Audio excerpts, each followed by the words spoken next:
I will call this meeting to order at 4:02. Mr. Bradley Chair.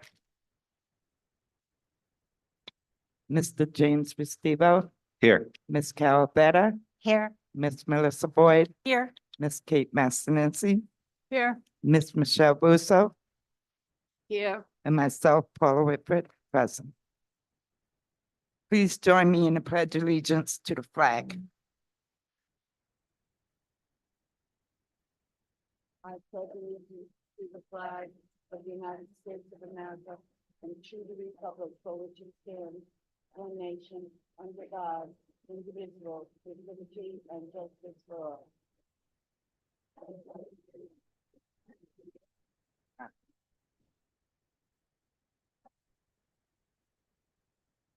Today's agenda topic is a discussion. It is a superintendent's candidate interview, and we will start with Catherine Crowley.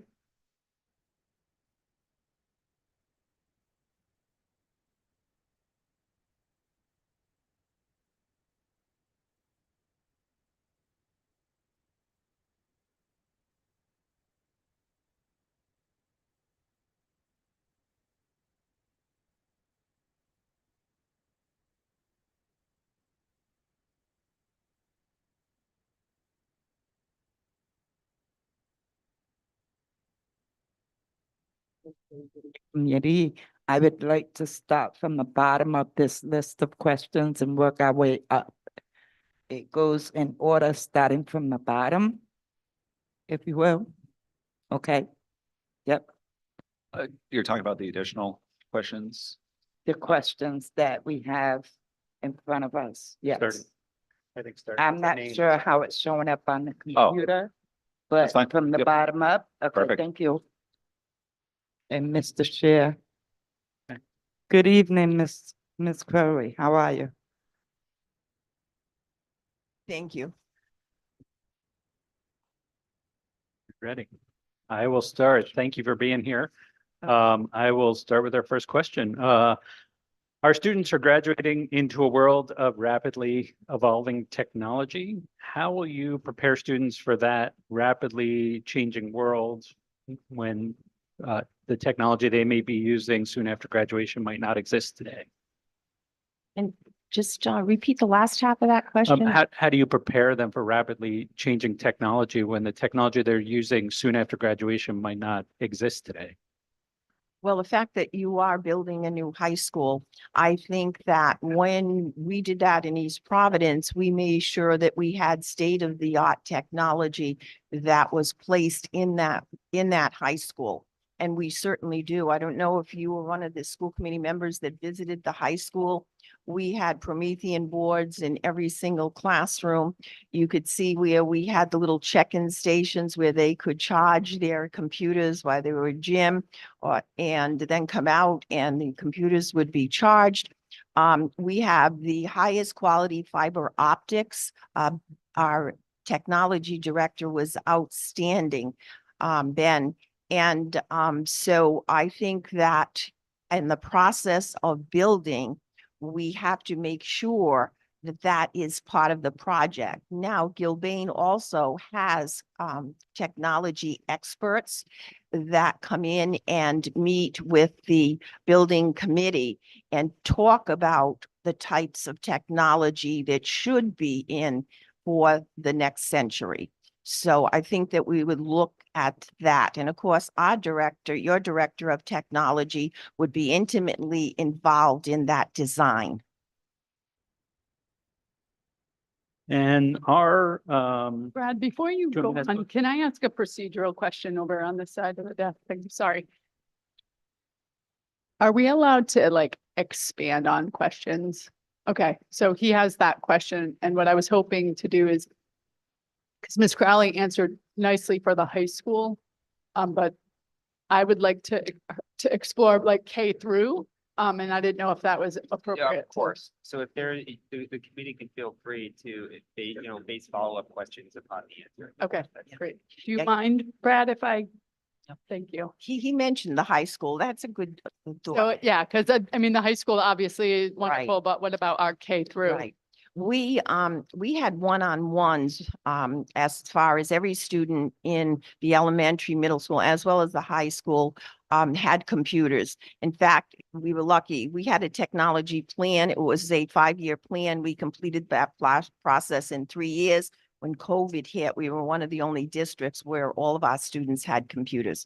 So I think it's important. I don't know whether you're a one-on-one school yet, so you are. So I think making sure that your technology director makes sure that that is updated on a regular basis, whether it be the machines, whether it be the software packages. But I think it's becoming more and more important to start the training earlier. If any of you have children or grandchildren, you know that they know everything about technology. Some of the kids at the high school actually knew more than some of the teachers did. So I think also providing professional development for your teachers is important so that they keep up with the new systems of technology that are out there. It is a teaching tool. It never takes place of the teacher, but it is a teaching tool that it's like a pen and pencil now. So we have to keep that updated on all levels. I will ask my second. So our district is in need of an updated strategic plan. Can you tell us about a process you have used to create a plan and a successful initiative that has come out of a planning process?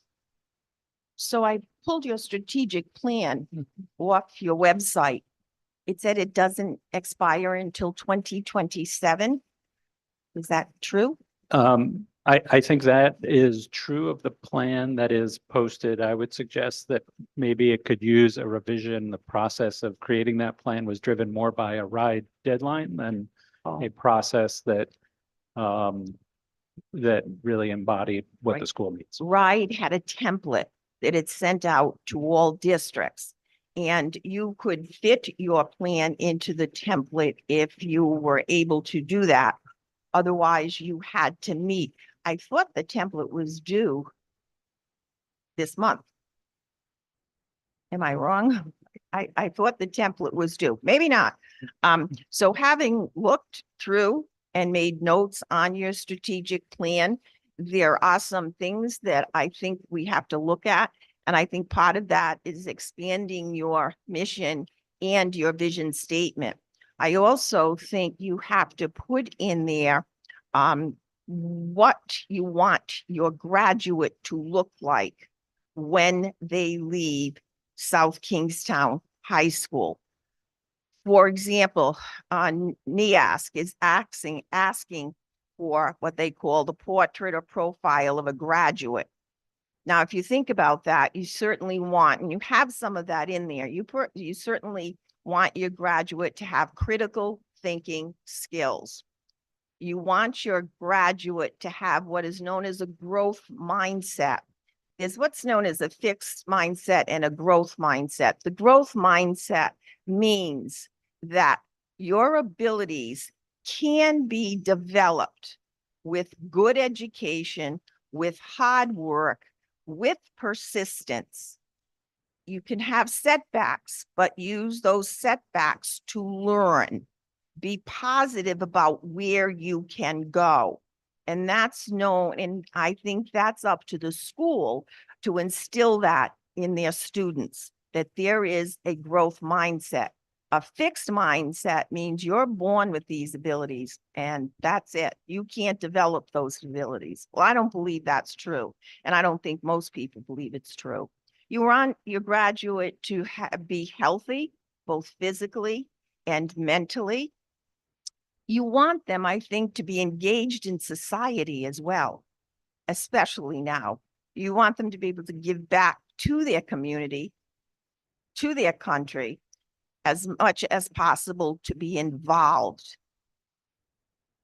And those are some of the points I would look at to put into your strategic plan. I also noticed in your strategic plan, your test scores have been going up. they're not where you want them to be. And you put these measurable results into this document, which is good. They should be in this document. But remember, testing is just one part, one element in a student's life, one element. It doesn't tell you the story about the student and who the student really is.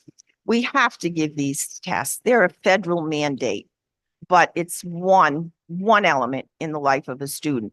Now, I know that you've participated in the statewide ELA and math curriculum. Someone on the screening committee had told me that. I asked that question. So you know that the state put out several curriculums to sort of uniform curriculums across the state. And you have your ELA curriculum, they told me, and you have your math curriculum. So now we have to take that curriculum and we should add that into our strategic plan. And what we should do when we add it to our strategic plan is to make sure that that is being implemented across the district. I think I read in one of the focus groups, I ran off the various statements that NESDEC had from parents, from school committee and everything. And I think I read there was not continuity among the elementary schools in certain areas. So I think in the strategic plan, if you place that in the strategic plan, the curriculum documents, then every teacher should be following those curriculum documents. Now, if we need to give them professional development in that area, we certainly would give them professional development in that area. But there also, we have to hold them accountable for that. Everybody should be teaching to that curriculum in ELA and math. Now, you hadn't started the science yet. So again, I would add that science piece into the strategic plan. RIDE now has several science programs up. At one point, they only had one, and a lot of districts pulled back. I know we did in East Providence. I'm a former math science teacher. And so now they have a choice. So again, I think we should get involved in that. They send a committee from each district there, and it's over the course of the year. They choose what they want from the selection process. The curriculum that are there are color coded. The more green it has, the better off. I know this sounds ridiculous, but that's how they do it. But if they have yellow, it has a little less of something, etc. So you know you're getting a quality curriculum. Now you might want to tweak that also to your district, which we did in East Providence, especially in the ELA format. You've got community partnerships here, which you have running, which is positive. You could expand on those community partnerships as well. So yes, if you want to review this document, I think we could review this document. Did you have a district-wide strategic planning committee that looked at this? All right, so what we would do is we would, like this, like it, okay, I understand. So what we would do is we would send out a memo to parents, anyone interested in working on a strategic plan for the district, please volunteer your services. We'd like to have a member of the school committee who would be there, but not necessary. We would get our department chairs involved in this as well. If we do an ELA, it would be an ELA department chair, but we'd get someone from elementary, middle, and high school. We'd have our assistant superintendent working on this as well as we move through this document. Maybe our director of facilities, because there's a lot that has to be put in here about your construction. Okay, and director of technology, very important part. We could add that to the strategic plan. Now, I was very successful with developing the strategic plan in East Providence because we were in COVID and we could have virtual meetings. And you know, we had perfect attendance and the virtual meetings. It was so much easier for a person not to have to leave their home. We cannot do that anymore, unfortunately. So we would have to have regular meetings on this. But I think this is a good foundation document. I'd have to find out if you use the template from RIDE. If not, we can easily get that template and interface this document with that. And then it would come to school committee for approval. You probably then want to look at your school improvement plans as well in each one of the schools to make sure that they reflect the strategic plan. We all want to be on the same level. We all want to be doing the same thing. So, as I said, I'd have to find out whether you have submitted something on the template or not, but that would be easy enough.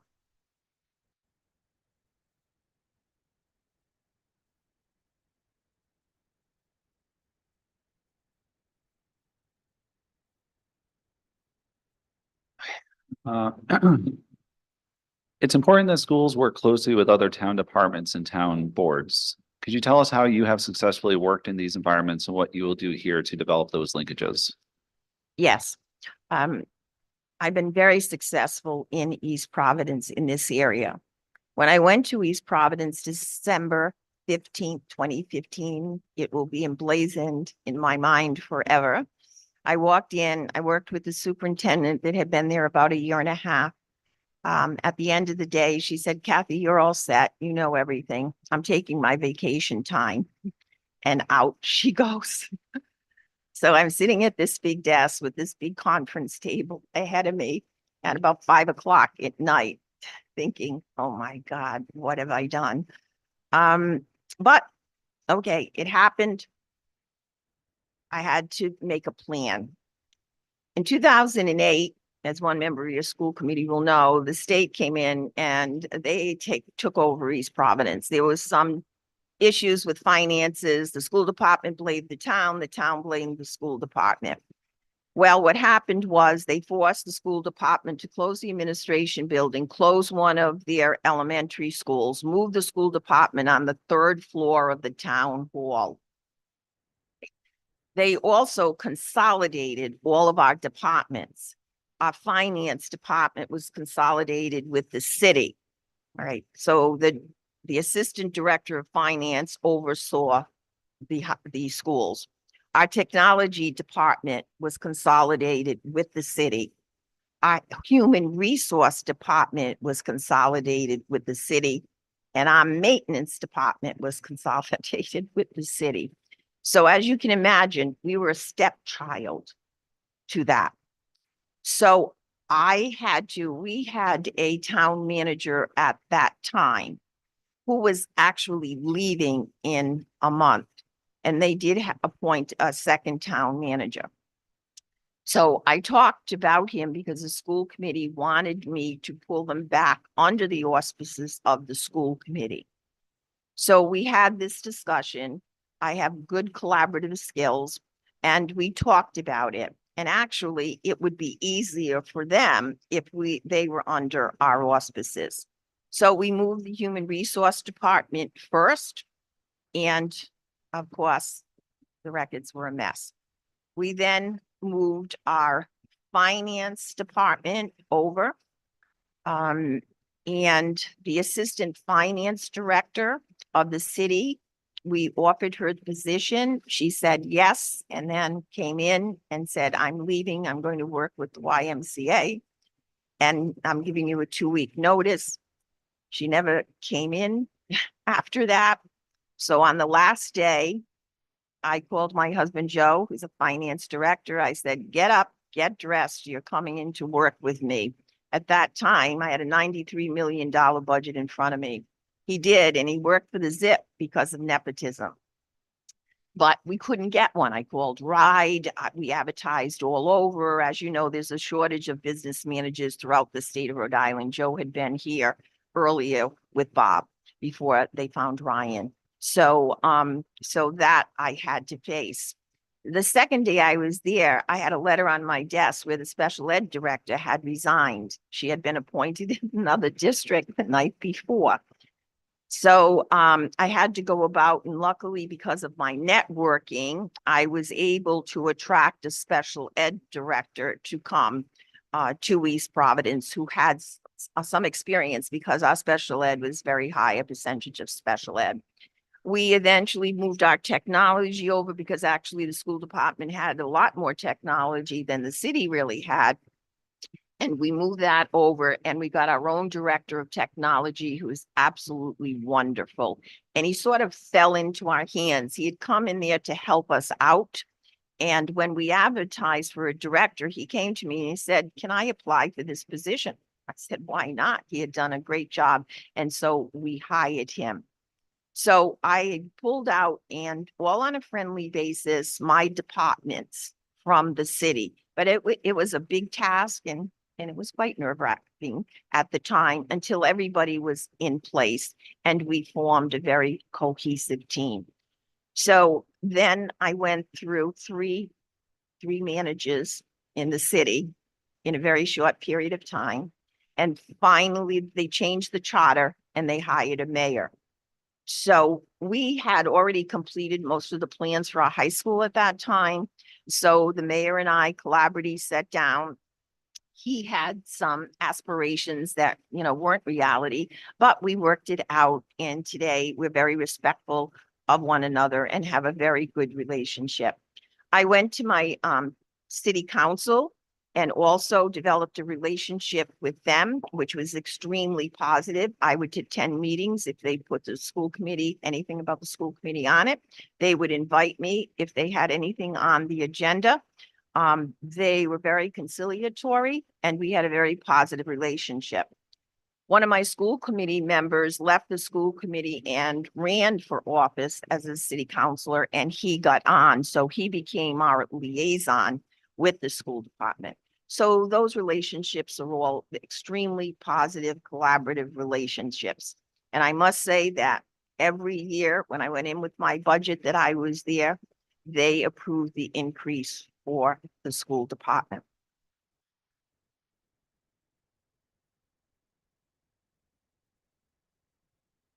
Thank you for that.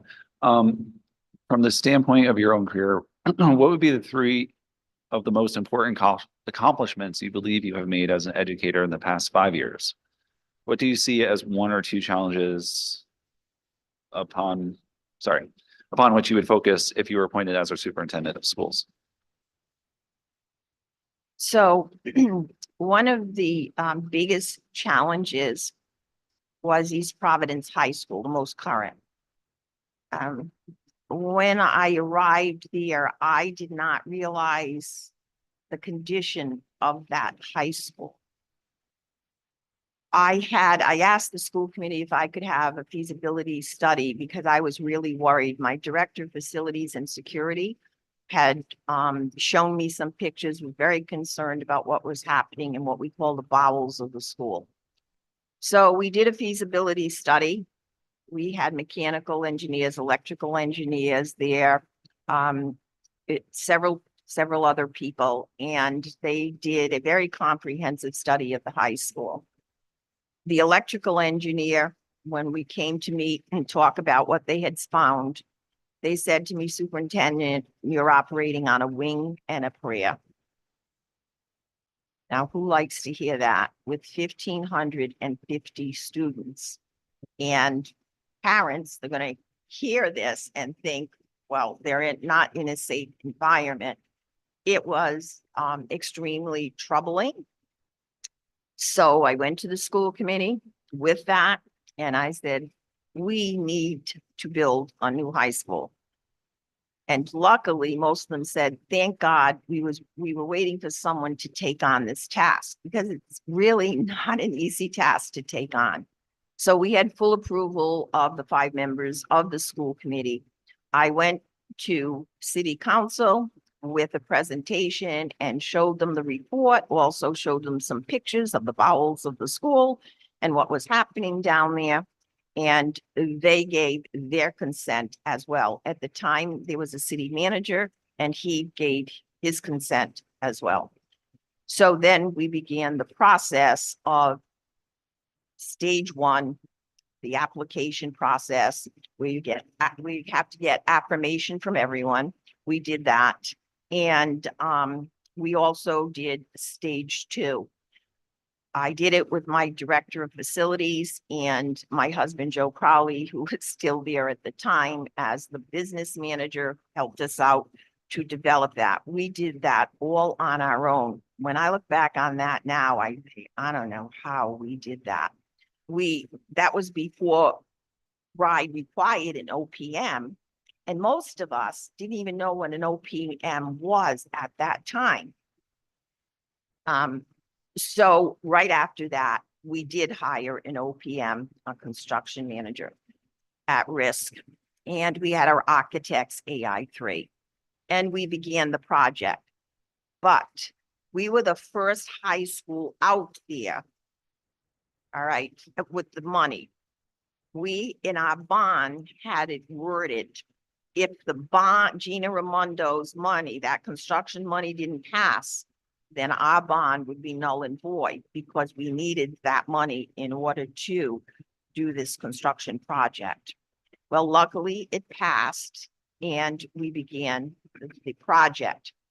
We were in a much better place than you were because the interest rates were extremely low at that time. And of course, everything was available, I say, at that time. However, we started the project and we're putting up the steel. Now, remember, we're on a tight timeline because I don't know how long that high school is going to last, because we had a large sewer pipe that ran from the back of the building underneath the high school, up the hill, across Pawtucket Avenue.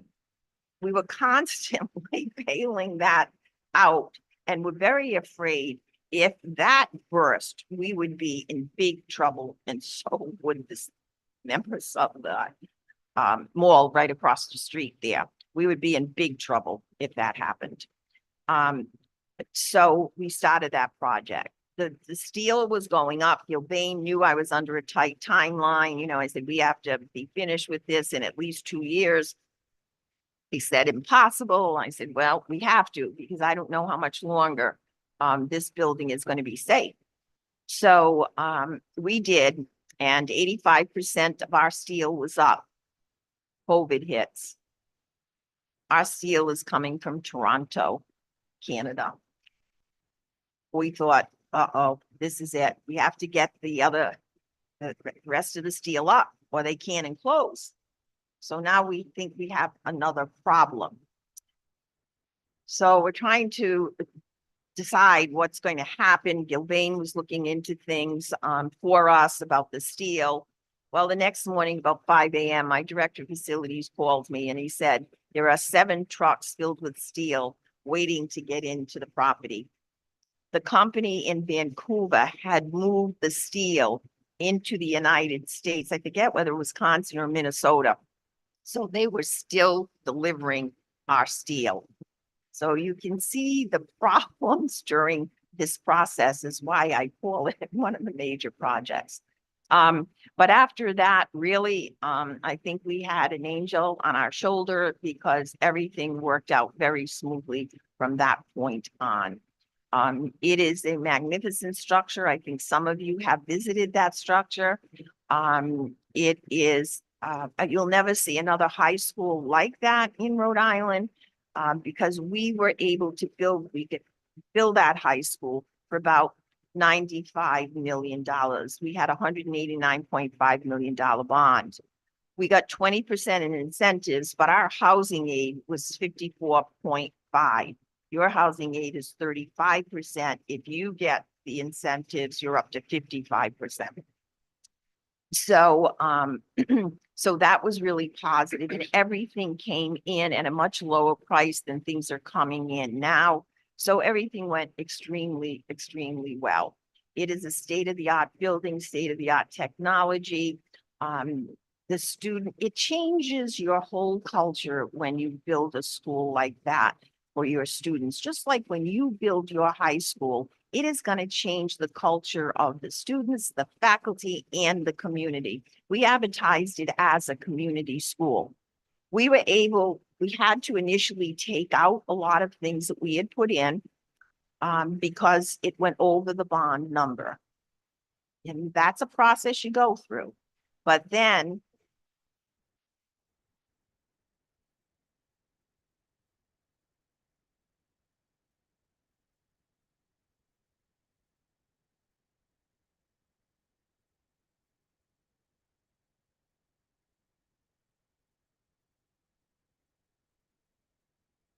No, I had like a third question. I had a third question in there.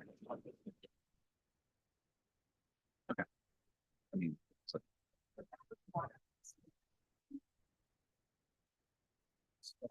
Not sure how loud I think we out. Okay, good. Another moment in my career that I was very proud of is when we came into East. There you go. When I came into East Providence, as I told you, the state had taken it over. They were the lowest paid teachers in the state. So we had difficulty attracting teachers. They would come with us for a year and then they would leave to go to a higher paying district. I called the faculty my abused children. That's what I called them, because they took a 15% cut in pay and a 15% cut in benefits when the state took them over.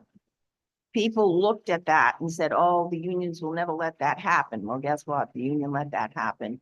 So I was able, over the 4 years, in settling the contracts, because of the collaborative nature that I developed with the unions, to bring the teachers up to the top 10% in the state. It didn't happen overnight, but it was over the course of 2 contracts, over the course of the 7 years there. And I'm very proud of being able to do that for our teachers.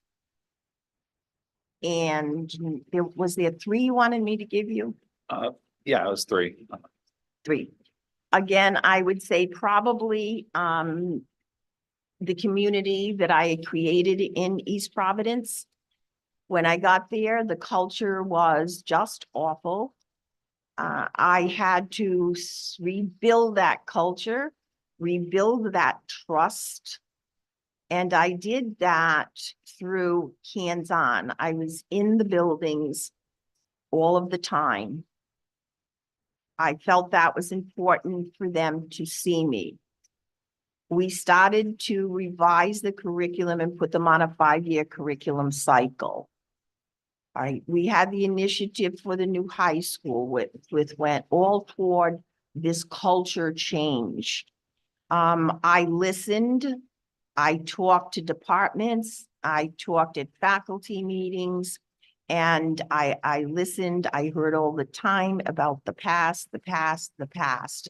So we had to begin to talk about the future, the future, the future. And we did. And I think one of my references did refer to that. They no longer talk about the past, they talk about the future. We had a very positive culture that existed among the teachers, the secretaries, the paraprofessionals, and the maintenance and custodians. So that culture change was also something that I value in my career, most recent. East Providence was really the highlight in many instances of the career. Thank you very much. Hi, Kathy. It's good to see you again. Yes. I'm going to modify my question a little bit because you've already answered a lot about your experience with the new high school, which, thank you for sharing all of those experience. So I'm going to ask you about your experience managing the other school facilities. All right. So that has a lot to do with the high school. All right. RIDE came down and required all schools, all districts, to put away a certain amount of money every year for the other schools. Otherwise, you were not going to get your bond money for the school that you were repairing, such as the high school. It is 3% of your budget, or 3% of the assessed value of the building, various buildings, or $3 a square foot of the buildings. So when I came to East Providence, that didn't exist, but we developed a capital improvement line item. And every year I came in with a budget that had a surplus, 200,000, sometimes more. All right. And then there was a little snafu between the city and the school department. and our state aid wasn't being fully transferred into our funds. That came to my attention, and so we had some more money put into the capital improvement line item. So then we had a maintenance plan, and our maintenance director had been there for a long time, so he knew what schools needed what. And then we began to put them on a cycle. And that's the money we used upfront, and then we were reimbursed 54.5%. We put that money back into our capital improvement line item and used that for the rest of the school. New windows, new boilers. I'm thinking of some of the things that were needed, fencing around some of the buildings, new roofs had to be put on, because our buildings were pretty old buildings. And just like the high school, a lot of it was let go for a period of time. They had a large transition, similar to what South Kingston had in administrators, and some better than others. And so a lot of things were let go in the general maintenance. And then when the state took over, they really couldn't do too much because financially they were being, closely watched. And they were under, as I said, the city, like the stepchild. So that's what we do for the other schools. And when Joe De Silva came through our other schools and looked at them before the final, our presentation with the high school, he couldn't believe the difference he saw because he had been in earlier, and he was amazed at the difference with the upkeep. And of course, my janitors were absolutely wonderful. Thank you. So my next question, what methods do you use to stay informed regarding community interest and issues that may concern the school committee? That may concern the school committee. Yes, so what methods do you use to stay informed regarding community interests and school committee interests? So I am a member of the Superintendent's Association. In fact, I was president of RISA. So, and I was also on the legislative committee. In fact, I have been on it since we organized it way back when. So, we were informed about any educational bills that were going to be at the House. We would go down and we would speak against or for some bills at the House. So we kept informed that way of any bills, even though they could try to sneak some in, and those unfunded mandates that were coming down, we tried to fight with them. We have a good relationship with the Rhode Island Department of Ed. RISA meets with them on a monthly basis, and we're updated then as well. In the community, I would think that I would hear about it either through the town council or a member of the school committee, that there are some issues, but generally I think RISA, the superintendent's organization, gets a lot of information. Also, Tim Duffy, who's head of the school committee association, and I imagine you belong, he's in contact with Tom DiPaolo, who is our executive director as well. And I would send memos out to the school committee about the various legal issues that might be going on in the House to give them a heads up in case something would happen. Many times the bills would just go into study because there's a ton of them that go in, but not many of them reach fruition. So I would inform you through a memo. Absolutely, if anyone affected you. Same thing with the city. I would inform you if the city, the town came to me and there were any issues, then I would inform the school committee. Communication is one of my stronger suits. I don't know, is there a leadership question here tonight by any chance? I don't want to take away from. No, okay, so I'm going to take that. I am very strong about communication skills. That's one of my leadership skills. During COVID, the second year, I only had 50% of my population back in school. So we ran dual, virtual and in-house. It was a nightmare. You had a first grade teacher that was in-house and a first grade teacher doing virtual, but we did it. And I commend my teachers. But when they were out during COVID from March until August, I sent out a memo every single Friday to my parents, to my faculty, and of course, CC school committee on all of those memos, keeping them updated as far as I knew that minute, because remember, those things changed rapidly. But I kept that in communication with the parents that way. We also gave them websites they could go to so that if the children needed some extra help, we gave them some websites that were available for them to use. I sent out press releases always. I rather send out a press release if you're asking questions about the district than have them print a story and interpret what I might have said on the phone. With the newspaper, I always had my secretary said, ask them what they're calling about and I'll get back to them. I always want to know before I get on the phone what is happening. Many times I was on television as president of RISA on various statewide issues. And so you develop a positive relationship with the press, which is really very, very important. You communicate what you can to them, and there are times they know that you can't communicate certain things to them, but you develop a positive relationship with them. Now, during that COVID crisis, what I did was to stay in contact with my little ones in the elementary school. I would call the principal. I mapped out a walking path and I told the principal, let the parents know that I'm going to be walking through the neighborhoods because my schools are really neighborhood schools there in the city. And I had 8 of them. And this is the path I'm going to take. Let the kids come to the window, come outside in the yard, wave to me. So, and my husband volunteered to come with me and we walked the paths for the 8 elementary schools to sort of keep in contact with the students. The middle school, not so much. And of course, the high school, no. But I could go into that virtually and see what they were doing. But I knew they might not be interested to come out and wave to the superintendent. But the little ones were precious. They would come out when we coming back to school, you know, that type of thing. But they were precious. But I do that as far as keeping in contact with the community. I'm very, very, very aware of that process. Thank you. So And I much. have copies of those memos. If you'd like to see them, I'll leave them for you. Thank you again for being here tonight. I have 2 questions. The first one is asking about specifically enrollment management, and I don't think that was addressed much yesterday.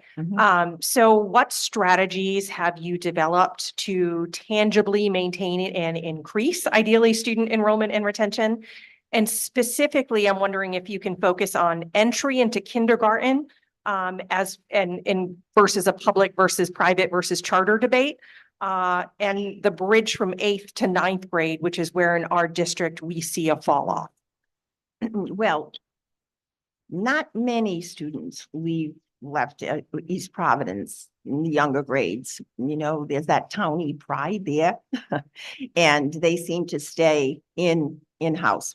But what we did develop there is the first pre-K in the state that was in a public school. RIDE approached us and there was money, a grant, and they thought that we were in a perfect place to accept that. So my assistant superintendent, Dr. Celeste Bowler, and I accepted that, and we started off with 5 classes of 19 students. That was the max. We had to remodel a section of our middle school that we were not using anymore. Bradley had been in there and we had moved Bradley out. So we had an area and we had to remodel that area because they have to have little bathrooms and, you know, they have to have windows and there has to be a sink. They were like czars down at RIDE with this pre-K, but Dr. Bowler is also an expert in this area. So we started out with 5 classes. Well, they were packed. There's a lottery and they only can come from East Providence because it's free. The grant paid for the teachers, the paraprofessionals, and teachers had to volunteer to go into this. So I had to work with the union on this because they had to do so many hours of professional development, and so did the paraprofessionals as well. So the teachers that really wanted to teach the pre-K. And we had established a little lunchroom. It was an all-day pre-K. What we found is a big difference as we started to trace it when this group entered kindergarten, there was a big difference in the students that had gone through the pre-K and those that didn't go into the pre-K. All right, so that increased the number coming into the school. We had a waiting list every year. We had a waiting list. We opened at a certain time and closed, and we didn't have transportation. So some parents couldn't take advantage of that. But many did, and we always had a waiting list. So then RIDE the following year asked us if we were interested in taking on 3 more classes, which we did because one of our elementary schools went down to 1 of each grade. And so we had the small bathrooms up there. And so we took on 3 more classrooms all day pre-K. And now in the second building project of the bond that I passed just before I left Martin Middle School, we are putting a whole addition on dedicated to the pre-K students. And you know what? That's the best investment you can make. If you can catch the students early, that is the best investment you can make in education. And we saw that as they move forward. So now the transition from elementary to middle is a little more difficult. We lost students there. Parents were afraid to send their kids. Martin Middle School was a large middle school. Riverside was a little smaller, a little newer. But we began to lose them. And then we lost some students, not a lot, but students to other schools that had programs that we did not have. Davies was one of those schools. I'm on their building committee right now. And the Met School was another. We built the high school. Okay, we built the high school. First year, 133 students back in district. 75 went to the high school. Each year that enrollment has increased. And I fought with Joe De Silva because when you go to RIDE, based on your demographic studies and your enrollment, you only get so many square feet. And I wanted to build for 1,700. He would only give us 1,650. And I had 1,550 already. And I kept saying to Joe, minute I open this high school, career and technical programs, my kids are coming back. I just know it. Well, that's one thing I didn't win, but it was only one. And as I can see now, I should have. So same thing's going to happen to you. It really is. When you build this high school, students are going to come back. You have 102 out of district. I'm not quite sure because I don't have that access yet of actually where they're going. But I think that once you build that high school, you will see students come back in. Also, I think you have to look at your curriculums and make sure that that curriculum is strong. Your test scores, they're not where you want them to be, but they're not bad test scores, and you're on an upward spiral. You increased from 21 to 22. You really did. And you should be proud of that. And I hope you increase again. And I'm sure you will. And teachers need to continue with professional development. We need to have a strong curriculum for all students. And that's how we look at the enrollment. And we do an outreach too. An outreach. You can do that. You can't recruit for sports, but you can do an outreach about what you have academically here. And that's a campaign that I would take on. So if you don't mind, I just wanted to follow up a little bit Yeah. with the pre-K Yes. piece, because we do have a wonderful pre-K program, and we've had for a really long period of time that was robust, exactly how you had described it. And then over time, it kind of shrunk. Only one classroom? No, we had 3-year-old and 4-year-old, and we had up to 5 classrooms at one. Yeah. Oh, we only had 4-year-olds. So it was a very robust program. Over time, it shrunk. It did. And so I guess the question to follow up on what Melissa asked is, as you were recruiting for your preschool program that you were building, what methods did you use to tap into the community to say like, hey, come here instead of over there? We did an advertising campaign. We advertised in the newspaper. We sent things home with our students. We sent things out online to parents. We posted in City Hall that we were establishing this, but RIDE controlled it for us. All right, RIDE did the lottery, which we were very happy about, because then someone would call you, or you know, a politician would call you, but we had nothing to do with that. So RIDE was the one that did that. But we did a very robust campaign, and once it caught on, it really caught on. The teachers are very dedicated. They put on a great little program. I loved going there. Sometimes when my days were very stressful, I would go down there and they would make me laugh. You know, who liked your shoes? Who liked the necklace you had on? And then, are you a grandmother? And then one year I went in, and probably it was a year later, and I think it was just months later, because the little boy said to me as I'm reading, he said, "Did you gain weight?"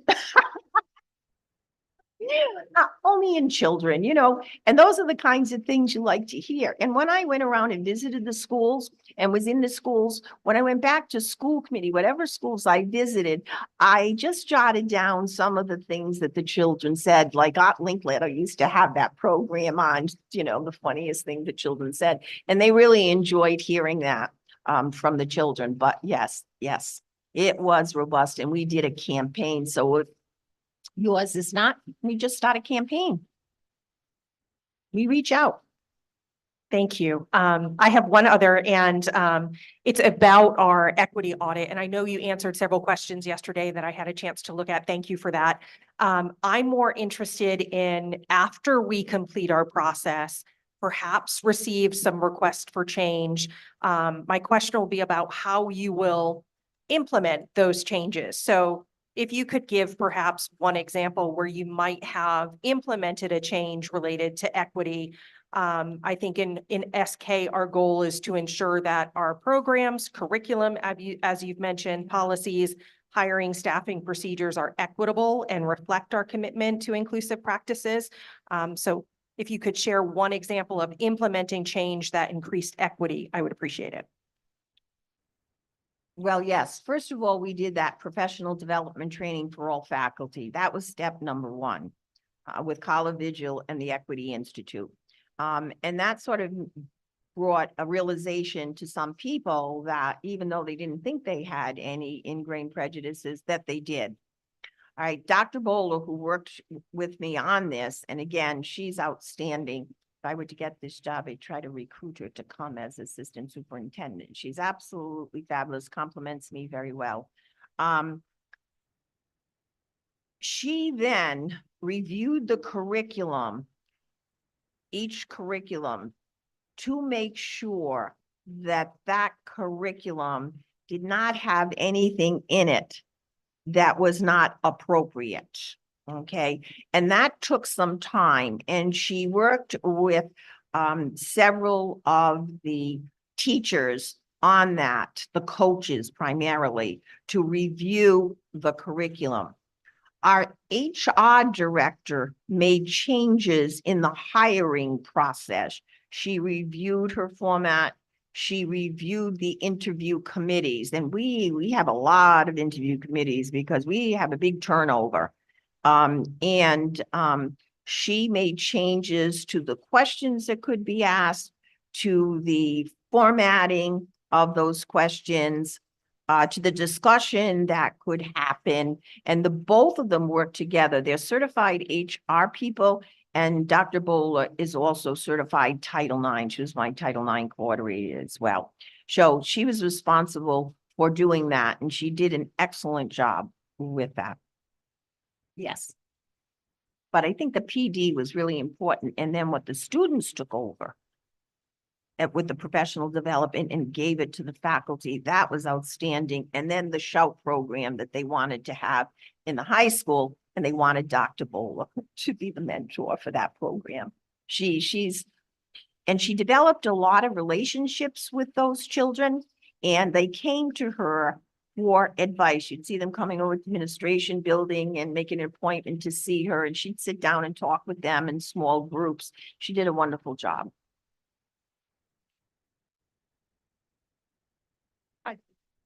My turn. So my question's a little bit, not as traditional as theirs. It's more of a specific scenario based. So you had the pleasure of touring our district and, you know, seeing how it's spread out. Yes. So, it's going to be relatively specific. But you don't have to necessarily stick to the specifics of it, and you'll understand what I mean when I get to the end of it. Okay. So I'm just going to paint you a scenario. Okay. So it's the end of February. School year is in full throttle at that point. We have our championship basketball games going strong. Middle school, high school games are all scheduled out. Our Rebel Theater Group's main production is kicking off, which is huge. Our administrators, teachers, support staff are all fully immersed in their day-to-day teaching and learning responsibilities. It's just kind of a regular Thursday afternoon, and you're off visiting Matunic Elementary School, right? So you're at the other end of our, other end of our community. And a call comes into you that there's a serious student crisis happening at Broad Rock Middle School. So now you have to call all the way back. So my question to you is, it's really kind of paint for me and walk us through how you navigate that. How you navigate it, what your expectations are for the admin of Broad Rock, or your support staff, and to handle the situation, and then how it's handled after the situation, informing community members if needed, informing school committee, that kind of scenario. I might ask you a question after this. Sure. What I would tell all of my administrators, if there is an issue in the district, okay, a serious issue, to call me on my cell phone, school cell phone. I would have it with me at all times. Should I not be in district and close enough, I would make the call to my assistant superintendent, okay? There would be a backup. There would be a process.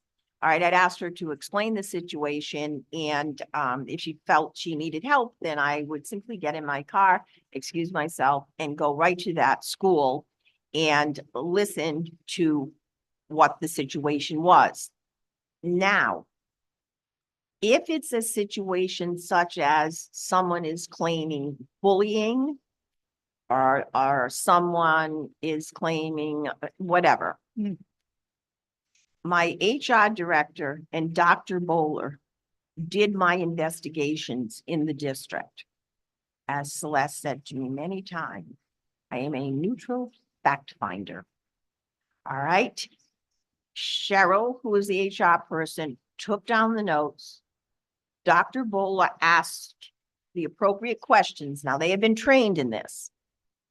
They submit a report to me, and then I would make the decisions as to what we needed to do in the situation. And sometimes, no, all the time, I would say, well, can't you give me a hint? What do you think? You know, I'm a neutral fact finder. I say that in my sleep. So I would have to read through, but they were very, very good. Even the lawyers that we had, if they had to get involved in it down the line, would say that that was an excellent report that was done. And we would always react to any complaint that comes our way, whether it's a bullying issue, and that has to be reported to you anyway, twice a year, as you know, any bullying incident. Some, amount to nothing, but some we have to do the investigation on. So that's what we would do first. If the principal was in need, I would go myself, find out what it is, calm the waters, bring Celeste and Cheryl over, immediately to do a complete investigation of the situation. Always follow through. And, I had a really good team at East Providence. We had each other's back all the time. Now, should Cheryl not be there, I might go with Celeste. She would be the one taking notes. I would be asking. We always backed each other up, but we always went. And I always told my administrators, never think anything is not important. Like it comes from this person. Oh, forget it. That's not an issue. That I know that they're not telling the truth. No, it's not for you to determine that. It's for us to come in and look and see if that is what is happening in the building. Same thing with any DCYF calls. I want to know, at one point, we were all on the phone because of something that happened in Warwick. So, you know, an administrator had to be there with the teacher and the nurse on the phone. So anytime that a nurse or a teacher feels that the child is not being taken care at home, whatever it might be, they're not to think about it. They're just to call DCYF, okay? It's DCYF's call, not our call to determine, oh, that parent wouldn't do this, not our call. And that takes a lot of reinforcement. That takes a lot of reinforcement. Any serious issues, though, such as if I felt that the parent might be going to the newspaper or things like that, I certainly would inform the school committee, be on the lookout. This is what I can tell you about the situation. You know, I always inform the school committee of those types of things. Yeah. Thank you. Thank you for that.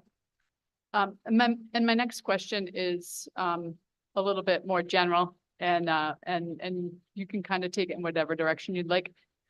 Basically, I'm just looking to hear from you, what would be an ideal day in a school district? If you had the best superintendent day of your life, right? And then conversely, like, what would that look like? And then conversely, what would be, or you can go in opposite direction, right? And what would be like the worst, minus the obvious of COVID and whatnot? That's interesting.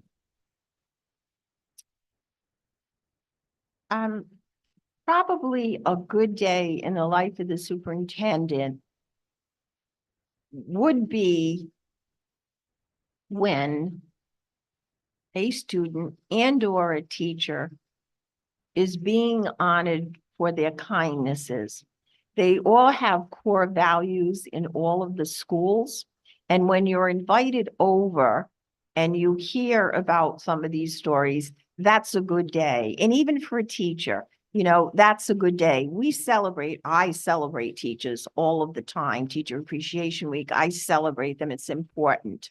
But I think that's a good day when people are exhibiting and being noticed for their kindness.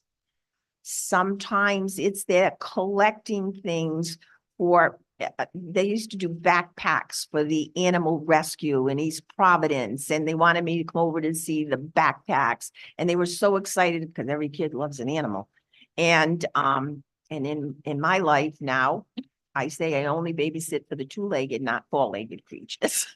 Been there, done that. My daughter's probably listening and saying, oh, Mom. But yes, those are the kinds of days that I appreciate. You know, you go home smiling and say, you know, things are worth it. Or when the district has been identified of doing something really positive. Okay, really positive. Now, a worst day is if there is a serious situation that occurs with a child. Those are the worst days because you constantly reinforce to teachers, to paraprofessionals, to custodians and maintenance, you know, be careful, be aware, you know, you shouldn't be alone with the student, things of that nature. You know, with coaches, you shouldn't be calling them on your personal cell phones, use your school cell phone. You know, you shouldn't be taking them in your car, you know, just, I'm trying to think of little things like that. And the charges could be even worse, you know, if a parent comes storming into your office and that's really so difficult because you're going to ruin someone's career. And not that maybe it's not deserved, but you know, the compassionate side of me said, why didn't you listen? You know, another thing that really is not good is when they go out on Facebook. You know, they go out on Facebook and they advertise these things and you say, what is wrong with them? Don't they realize that Facebook is public? You know, some of them are sick days and, oh, she's in Bermuda. She's posting on Facebook. Or in the case of a coach, he's posting pictures of one of our students down at URI with beer in their hands, and he's a coach in our district. So, and you tell them, stay away from that media when you're dealing with kids. So those are the worst days. Yeah, they're trying. They're trying. And they're never ending either. Don't end right away. You have to deal with those lawyers sometimes. That, hi, Mike, how are you? So now I guess it's my turn. Yep. You've spoken several times last evening and again tonight about building a more positive culture in your former district. And so I'd like to know, what have you learned are the keys to building a positive and successful culture in a school department? And what will you do to keep us going in a positive direction? You build relationships. That's the important piece. And that's what we did, our team. We built relationships. And that is what fosters a positive culture. Not only at the high school, though, we built relationships in all of our schools, our elementary and our 2 middle schools as well. My team was very strong. We had a vision, and the vision is we're going to make decisions that are student-based always, and then we're going to offer all students a high-quality education. We get to know the students. In particular, I get to know the faculty. Now, I had over close to 400 faculty members. I can tell you, I knew them by first name, not always their last name, but I knew everybody in my building, okay, by their first names. I think that's important. I get to know whether they have children or not. Some you get to know a little better than others. You ask how the kids are, that type of thing. You develop relationships with them. As you know, before unions, I had very positive relationships. I had to build that because the former superintendent wouldn't even let them into the superintendent's office. She would slam the door in the face of the union. So I had to really work on that. And that became very positive for the district as well. Teachers take their cues sometimes from the unions. And that was what happened. Teachers became more and more positive. I had to earn their trust by listening to them, and I listened to them. If they complained about something, I looked into it for them. I got back to them. I'm very good about that, getting back to them. I had monthly meetings with the unions, 4 unions, once a month we met. The beginning, it was consistent. They would warn me of certain things that might cause a problem, a grievance, and I would talk to them about things that I had seen in the district that I was concerned about. In 8 years from that NEA, the largest NEA in the state of Rhode Island, I didn't have a grievance go by Nick and I, not one. And you can ask him. That's how positive our relationship was. We tried to nip it in the bud. We were proactive. Same thing with the paraprofessionals, the secretaries. The custodian maintenance, I say 1 hand, maybe 5. And that's Council 94, but I met with the executive board of the union, just like I did with all the other unions. Silvio Napolitano was their UNICEF person there. He's a lawyer for Council 94, and we had very positive relationships. Settling the contracts, they were very amicable. We didn't always agree on everything, but we came to a consensus on everything. So I think it's building relationships. My assistant superintendents built relationships. The director of facility had relationships. My business manager, I brought him into that. He toured the schools with us. People knew who he was. He developed relationships. We all gave off a positive culture. We were positive, even at times when it was somewhat bleak, we remained positive with them. And of course, the new high school created a whole new positive culture as the faculty and the students, got what they really deserved for many, many years, having put up with that old building. 1 science lab in there, 1,550 students. I was a science teacher. I almost stroked out when I saw that. And that was only because NEAHAS kept them in and they were going to lose their accreditation. So, yes, now we have 11 of them, 2 hydroponic labs, as I said yesterday. And I think that they are wonderful. They grow the herbs that the culinary department uses for cooking. And, they also raise tilapia, the fish. Okay, we have an outside greenhouse as well. Mike's laughing. Yeah, it's quite, if you go in there, you really can't believe it. And a lot of students have become interested in environmental science as a result. Our science department is bursting at the seams. And we have a chemistry lab, we have a biology lab, we have a general science lab.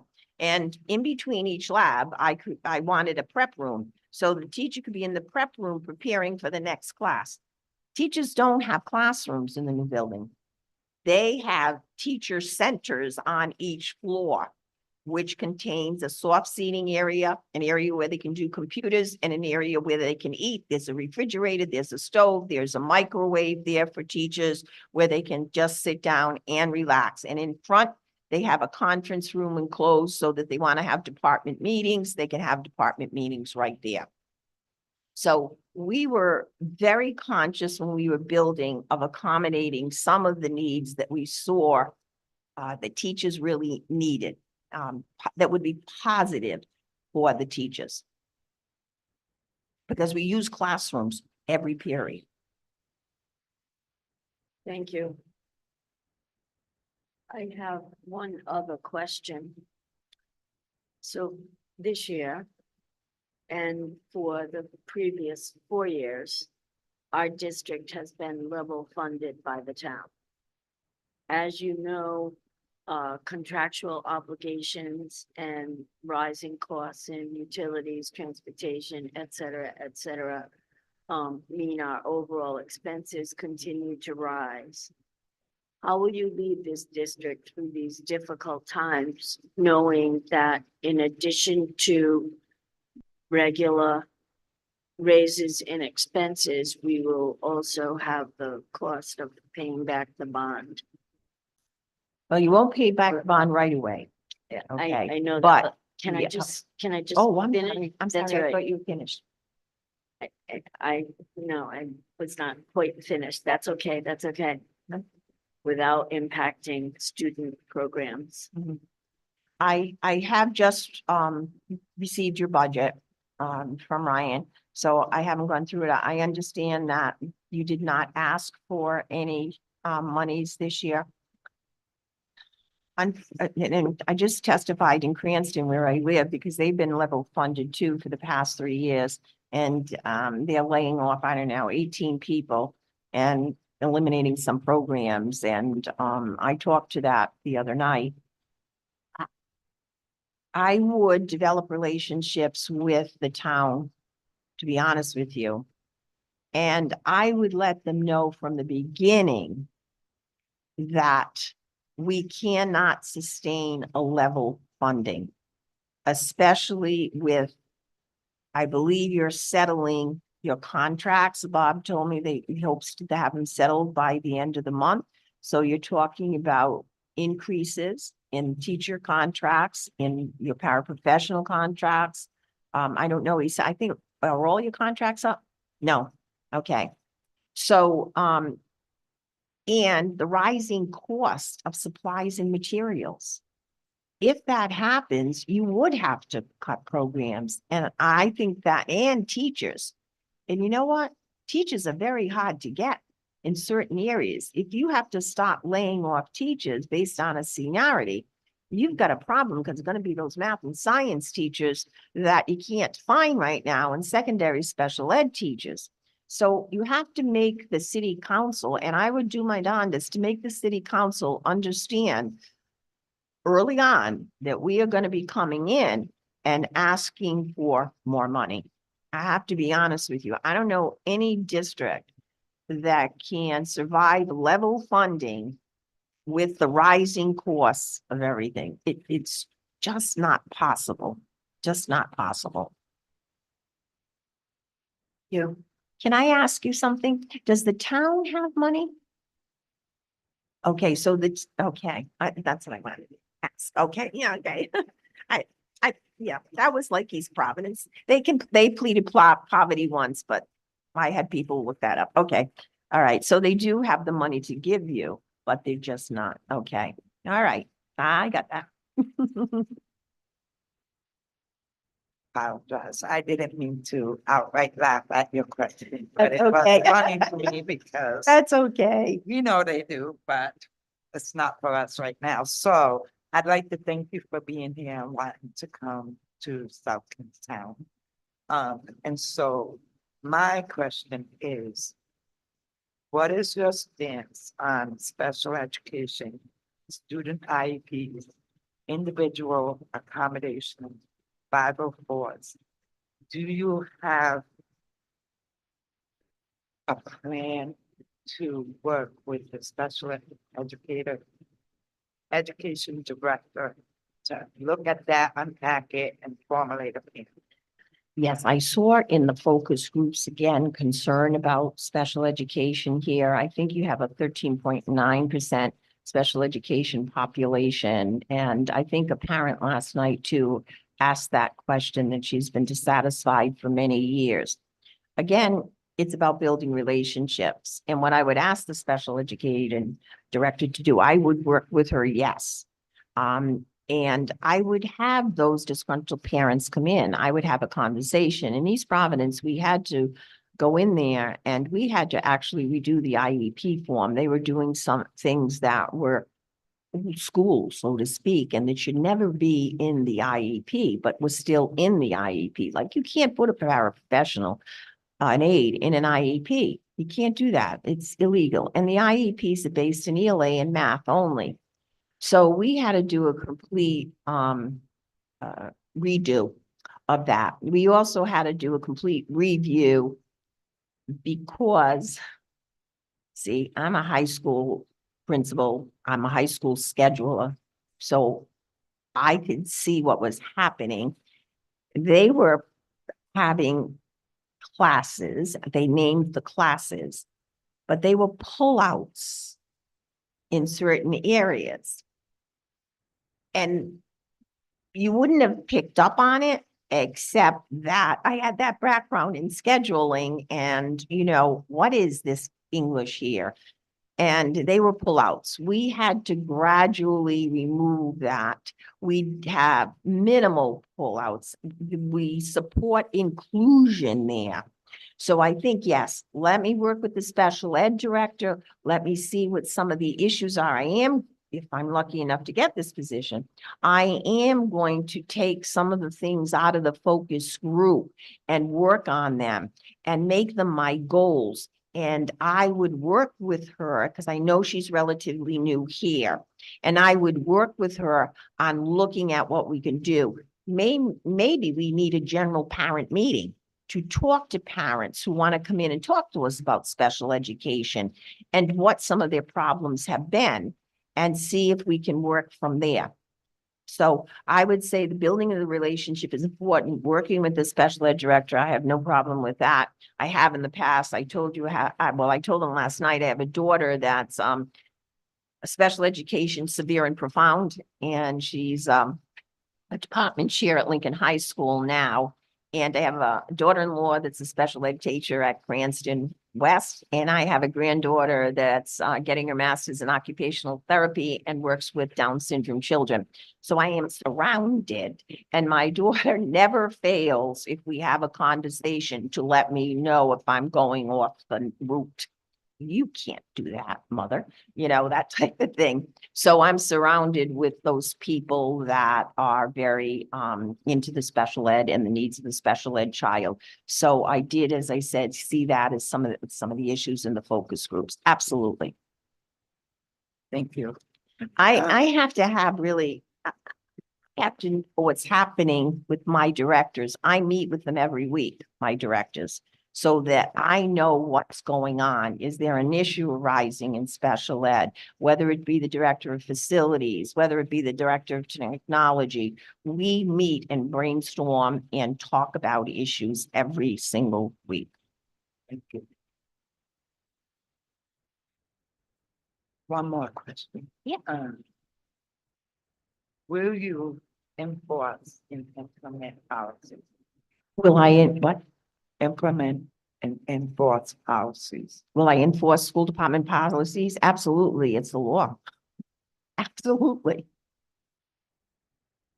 Okay, thank you. You're welcome. I met your granddaughter the other day at one of the schools. She was coming out of the nurse's office and she introduced herself to me and she said, "Oh yeah, that's my name, but they call me Z." My name? No, her name, your granddaughter's name. They Oh, introduced, yes, and then they said, that- "Oh, that's the chairman of the school that department's would be granddaughter." Zaisha Yeah, at the Broadback, yes. Yeah, yes, they she came did right talk out. about that she was allowed to meet you in person. yeah. Wow, yeah. They I'm were very coming thrilled together. about it. Right. So, Cute. yeah, so does the committee have any follow-up questions to any, Mr. Restivo? I did have a follow-up question on an answer you gave earlier about implementing the pre-K program. You mentioned that transportation was an issue for some of the parents in that district and couldn't participate in the program. Did you consider any plans to correct that, or would you go back and consider a plan to correct that if you didn't get a chance to do so in your previous tenure? Well, if they had been in any other preschool, they would have to, get their own transportation. We did look into it, but it was exorbitant, as you know, with bus contracts, and we couldn't get the buses. At that time, we have a shortage of buses and we have a shortage of bus drivers. So we did look into it, but at that point, we could not do that. We could not do that. Yeah. So, Ms. Russo here brought to my attention that there was one last open-ended. If we have not asked a question that you hope we would ask, please present the question and your answer. Okay, so I don't think it's really a question, but I am going to tell you that I have no learning curve as far as superintendent duties are concerned. I have no learning curve as to building a high school and a building project. I have no learning curves in those areas. I have done them and I have done them successfully. I am a well-respected superintendent in the state. I've been actively involved. I have a lot of networking which I bring with me. And I also have a great deal of integrity. And I have applied for this position because I want this position, because I know that I can help you. And I will be in it for the long run.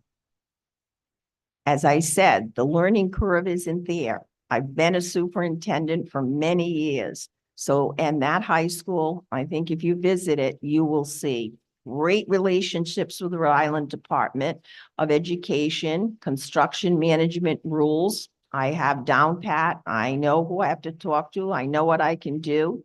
All right. So with Gilbane, I worked with them very successfully. They will tell you that. Great relationships with Gilbane.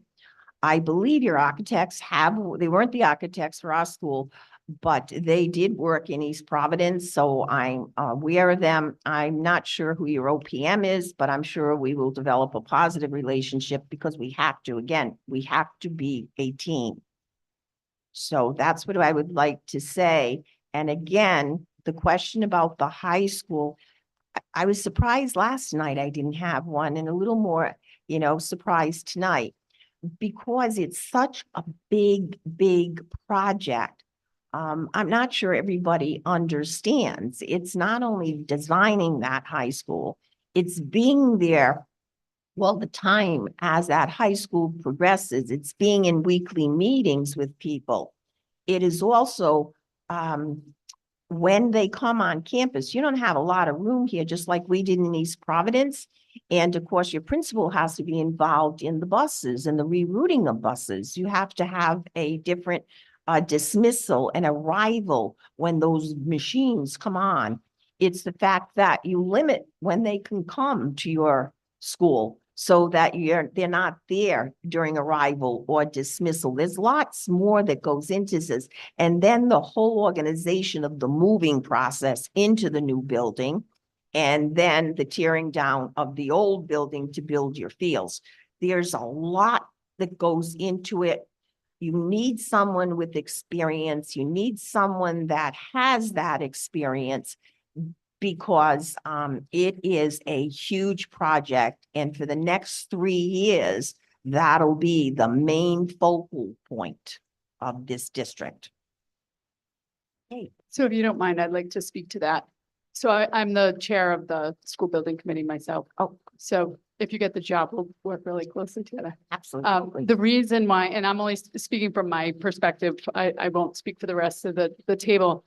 The reason why it's not the main focal point is because, to your point, it will be the main focal point for 3 years. Mm. But South Kingstown School District is more than our high school. Yeah. And we need K through 12. Yeah. We need kind of coherency and relationship K through 12. Mhm. So while, yes, the high school is a huge front and center component, I can, again, speaking for myself, my concern is what's going on in all our buildings, what's happening in our preschool, what's happening at Peacedale, what's happening at Matunic, what's happening at West Kingston, Broad Rock. Yes, what's happening in the high school, not just the building.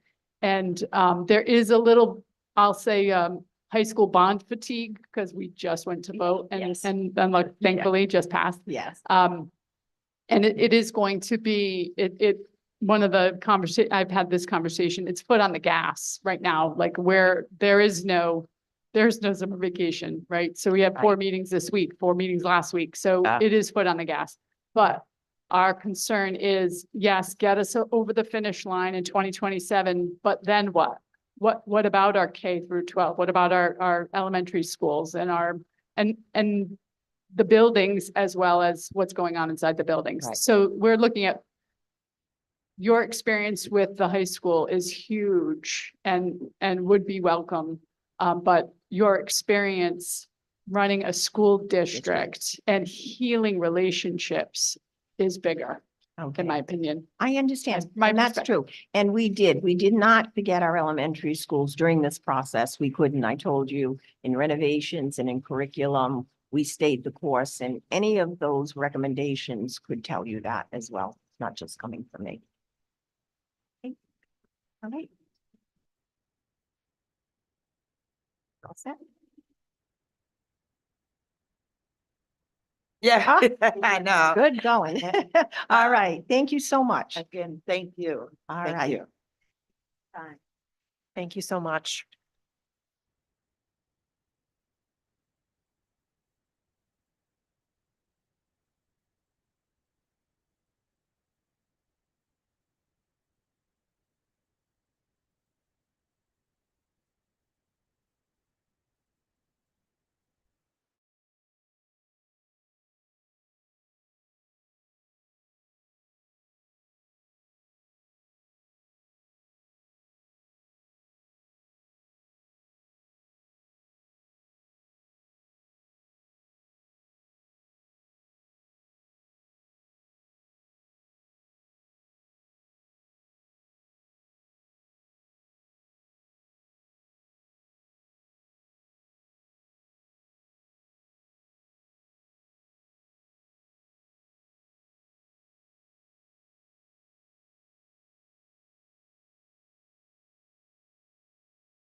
Thank you for coming. Thank you. I will get us started with a couple questions. So, our students are graduating into a world of rapidly evolving technology. How would you prepare students for that changing world, and how are you currently leveraging new technology in schools?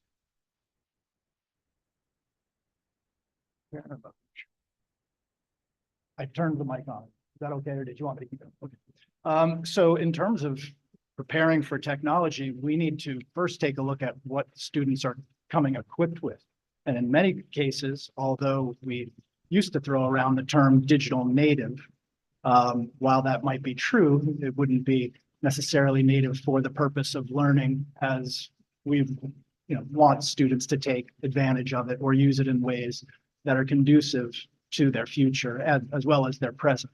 So I think we need to leverage that aspect, and it's a way to bring the reality of outside of these walls. And it's a mistake not to bring in technology, because if they see it outside of these walls and then we come here and we talk about, oh, well, here are skills and devices and things that you can use. And they're like, yeah, but we don't do it that way. But here's another way. Here's a faster way. So I think we need to take a look at what is around in society. Might not be ubiquitous yet, but has the potential to become that way. I'm happy to say that, although after the pandemic, it seems antiquated, I was proud to lead East Greenwich High School in becoming one of the first schools in the state that was one-to-one well prior to the pandemic in 2014. Would have loved to have gone iPads because it was more mobile, and it's like we went Chromebooks, cost effective, and again, we take what we can. But I love the idea of iPads because mobile, it's not, you don't know what exactly to do with it, but you know it's powerful. You know that it can do more than just write a 5-paragraph essay. And ultimately, that would be my goal, is to make sure when it comes to technology, is to make sure that whatever technology is coming about and is put into use, that we do more than make it a fancy way to put words on a wall. That we have students be empowered with it, that it's a way that students spread their ideas, hear the ideas of others, and ultimately become, as I mentioned a few times yesterday, in terms of library media specialists, become not only curators, but creators of content, and then share that for feedback, and then iterate once again. So any technology that allows our students to get their ideas out there, take on ideas that they can explore, grapple with, and that we can support them in learning. I'm fully on board with that, and that definitely goes beyond laptops and word processing components. Thank you. Thank you. My second question. So I believe our district needs to update our strategic plan. Can you tell us about a successful process you've used to create a strategic plan, and maybe one initiative that has come from a planning process that was successful for you? Sure. So I would assert that our current plan in East Greenwich is actually the first plan that is not just, I was going to call technology words on a wall, a book on a shelf, or it is not something that we intended, a listing of all the things we intended to do already.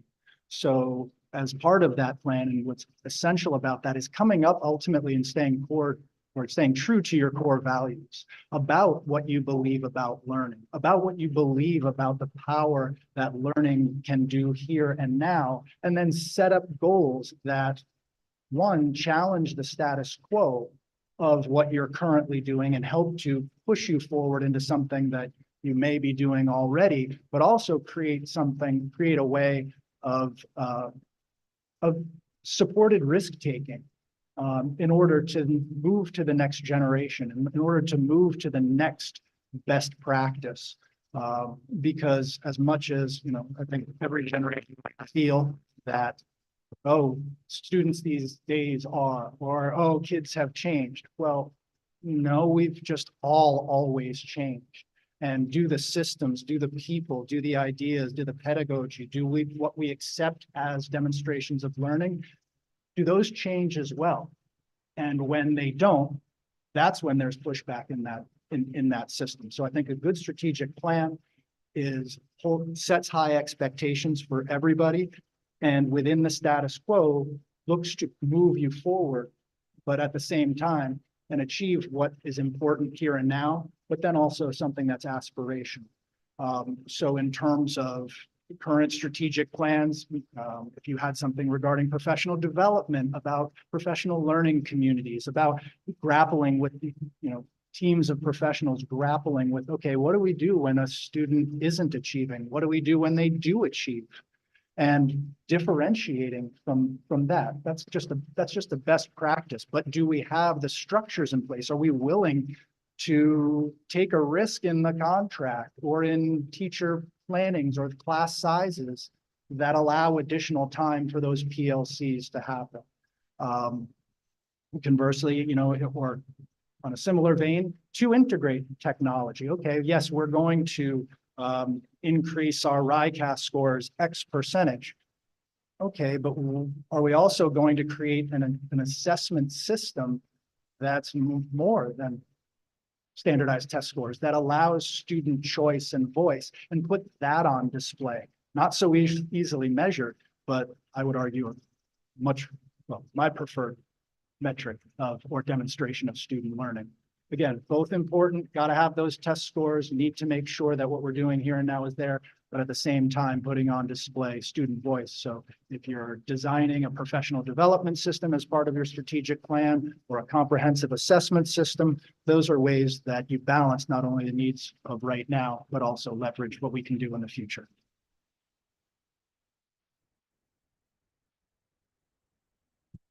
Thank you for being here. Yeah.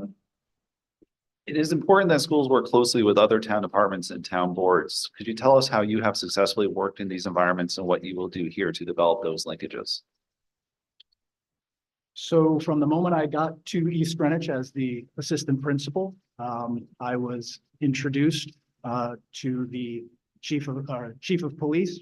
I was also introduced to the town substance abuse counselor.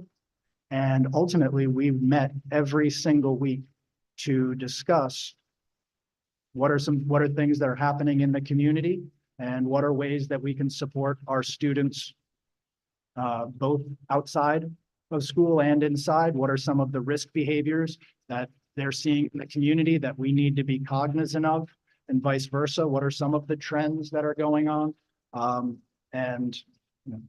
Fortunately, Mr. Hodeling passed this year, but if you are from East Greenwich or in the social work community, I'm sure that name resonates for the work that he did. And so I'm proud to have worked with him.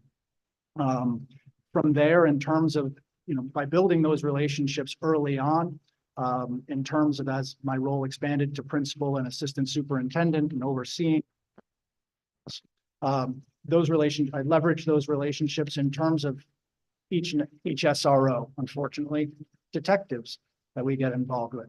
But then we also started once I was principal and overseeing, the whole complex, because we have in East Greenwich currently limited public space and that schools are relied upon so much, we had to have great coordination with Parks and Rec. Also, in terms of the community, every finance time, what we did was the finance committee put budget buddies, what we called them, onto each school's budget, because they were going to find that money that isn't there. But it gave us an opportunity for people who had a business interest or who had an interest in finance or knew it, for us to be transparent, for us to show them and explain, hey, wait a minute, how schools are different, how kids are not widgets, and that, the expenses are going to move around. And so they would then go back and or be part of the finance committee and the larger budget discussions, and then added credibility to our presentations. Like, I'm a CPA, I went through these books, I can tell you there's nothing here. Yes, 90% salary, benefits, everything else that you call extra, PD, chairs, desks, is not. And so we would build community that way, as well as then build support. Obviously, in terms of, as a superintendent, the scope and scale, of those conversations also tends to grow, because in terms of, when you are at the district, knowing the emergency plans for every school in the district, making sure that you have conversations and you do your yearly safety audit and that you have the chief, the state police, the bomb squad, other experts that may live in the community that are part of your safety planning team, all become essential and become opportunities for collaboration. And those are a few off the top of my head. Thank you. Next question I have is, from the standpoint of your own career, what would be 3 of the most important accomplishments you believe you have made as an educator in the past 5 years?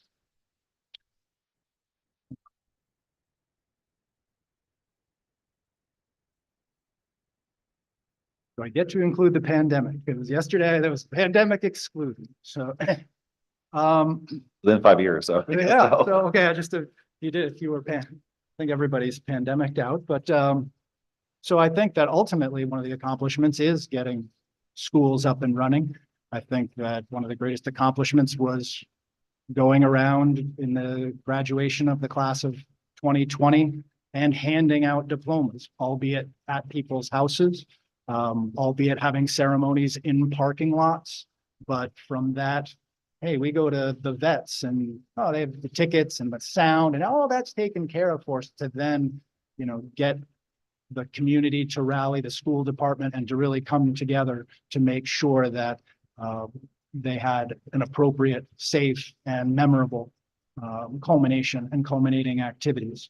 I think that although not the ideal time to try and put together and implement a strategic plan, I'm very proud of the work that we did and were able to do with the strategic plan. It was very aggressive, and as such, which originally started as a 3-year plan, we now bumped it out to a 5-year strategic plan, knowing that there were some being aggressive, and with a lot of different initiatives that, in terms of making sure that we had the right people in the right places to make that happen, is something that I'm very proud to be a part of. And then I think in terms of, while it's not tangible in terms of a metric, at least off the top of my head, I'm very proud that we continue, or that as a leader and hopefully as an organization, that I believe people would say that we put people first, that family first, the human being first, and that, as people were struggling during the pandemic, and now as people have always struggled, but at the same time, potentially more in different ways, in different subsets, that we're putting those needs of the human first, even when the calls for better test scores, accountability, how many stars have you gotten, that ultimately that the student as the person comes first.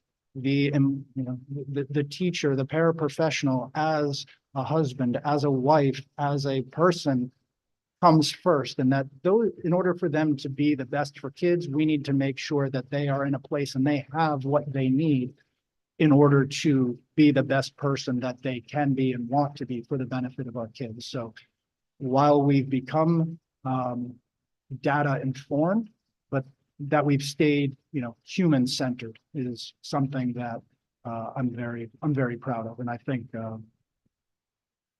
has become ubiquitous throughout the organization. Thank you. Appreciate it. Thank you. Hi, Michael. Tell us about your experience managing school facilities.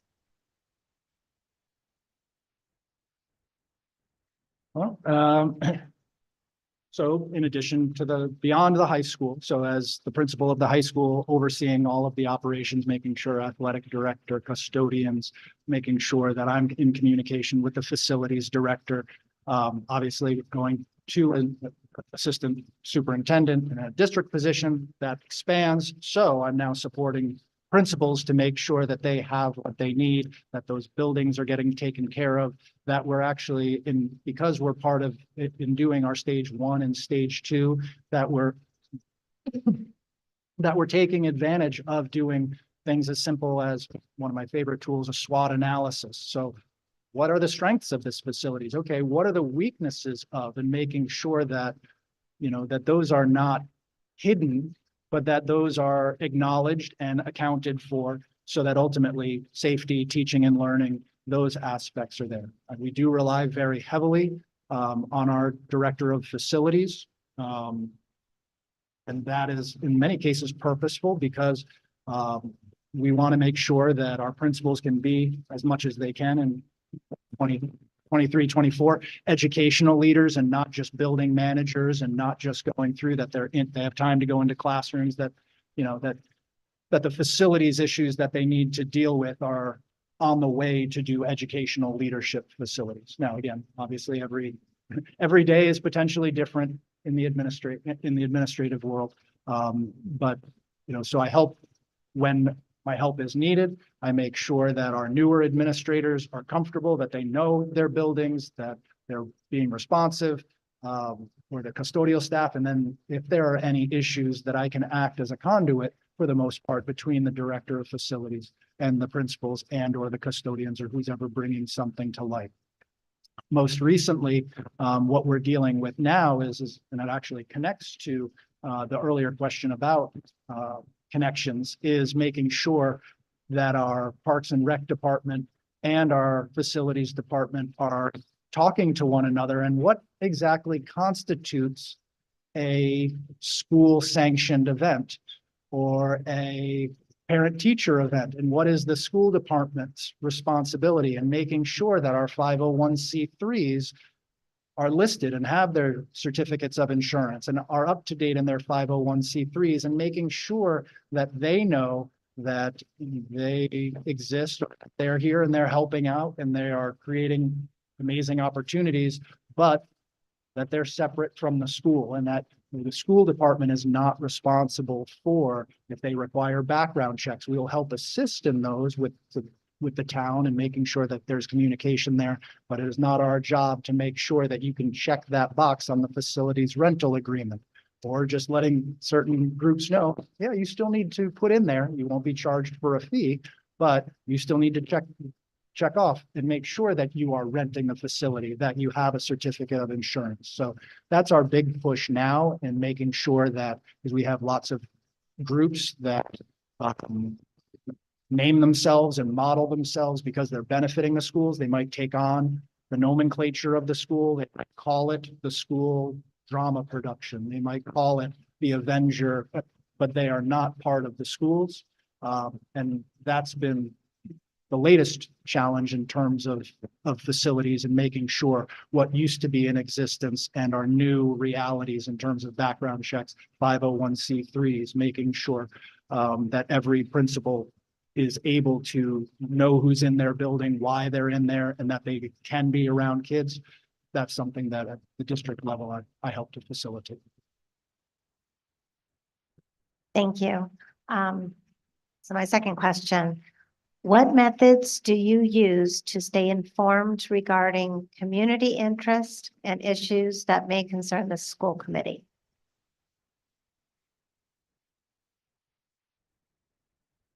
So in terms of the community, making sure that I'm interacting with everybody that's in the school department, who's in many cases is part of the community. In terms of, it is Rhode Island. It is a small world, smallest state type of place. I was actually in my visit was amazed by all the people who were telling me, I graduated from here. Mr. Littlefield was my assistant principal. Oh, I came back here. So, you're the people who are here doing the work, I think, are the best people, because they are the community. They're within the community. Once the day ends, they're going out in many cases and being part of this community. So there's a natural piece there that should come with building relationships and being known, and making sure that you're understanding not only the operations, but the people in the building. outside of that, in terms of staying current, in terms of, I've already subscribed, and maybe it's presumptuous, but subscribe to the Independent, and making sure that you follow local news sources, that, you connect with those groups. When those people come on into central office and ask, hey, where do I sign up to do this? Or how do I get a building request form? Oh, what are you doing this for? Oh, we're part of the EGBA. Oh, okay, we've got a big tournament going on, these pieces. So there's that informal way. There's the classic way of, yes, newspapers still exist. But it's also then coming in and knowing who the stakeholders are ahead of time, and then asking them to come on in and running ideas off of them, if an idea is going to impact the community. So in terms of, we did this repeatedly with CTE programs. Okay, we're thinking about this CTE program in town. Do we have professionals who are there? Hey, Chamber of Commerce, do you know anybody that you would recommend that could give us guidance on these pieces? Is there anything that we're leaving out? I think also then, again, so building those relationships, making sure that those who you intend to impact, that you bring in as allies, as well as people who will then also know some of the hidden costs that are hidden to you, but not to them. Oh yeah, that'd be great. But, oh, that's going to be changing in another year. You don't want to have, start classes with this certification. That's changing in 2 years anyways.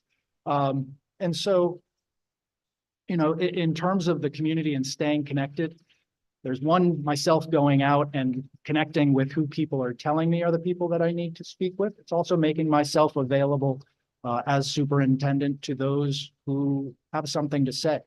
So in terms of having open coffee hours, in terms of having a virtual office hours that people could attend, but also moving those around. It's not saying, okay, yes, I've got virtual office hours every day or once a week on Tuesday at 5, and then nobody shows up.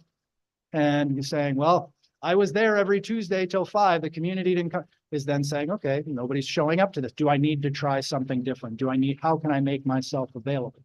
And this will come as no surprise to any of you, making sure that I work with you to hear from the constituents who you represent, who are coming to you, who are telling you they're excited about something, or they heard rumors about something, or is it true? So I think that ultimately by making myself available to the people within the organization, to then put myself out there to others in the community, and then make sure that you and I all have a relationship that we meet regularly outside of this wonderful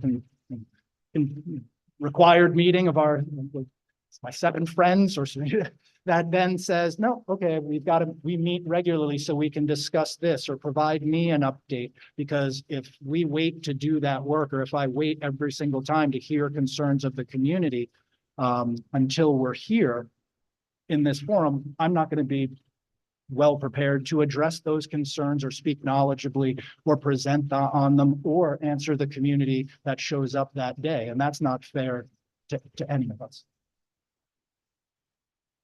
Thank you so much. Thank you. Good evening, and thank you for being here. Thank you. I also have 2 questions. Okay. One is on a topic that I don't think you spoke about much last night, Okay. and that's specifically enrollment management. So I'm curious what strategies you've developed to tangibly maintain and ideally increase student enrollment and retention. And specifically, if you could focus your response to entry into pre-K or kindergarten in terms of families deciding, do they come to SK, public, private, charter, making that decision. And then also the bridge between 8th and 9th grade, because that's where we see in our data where we lose students. Sure. So I think currently we are one of the few, in my current position, we are one of the few districts that is maintaining or gaining enrollment. And so our existing methods of outreach in terms of for pre-K and K making sure our current families know it's time to register, knowing that it's time,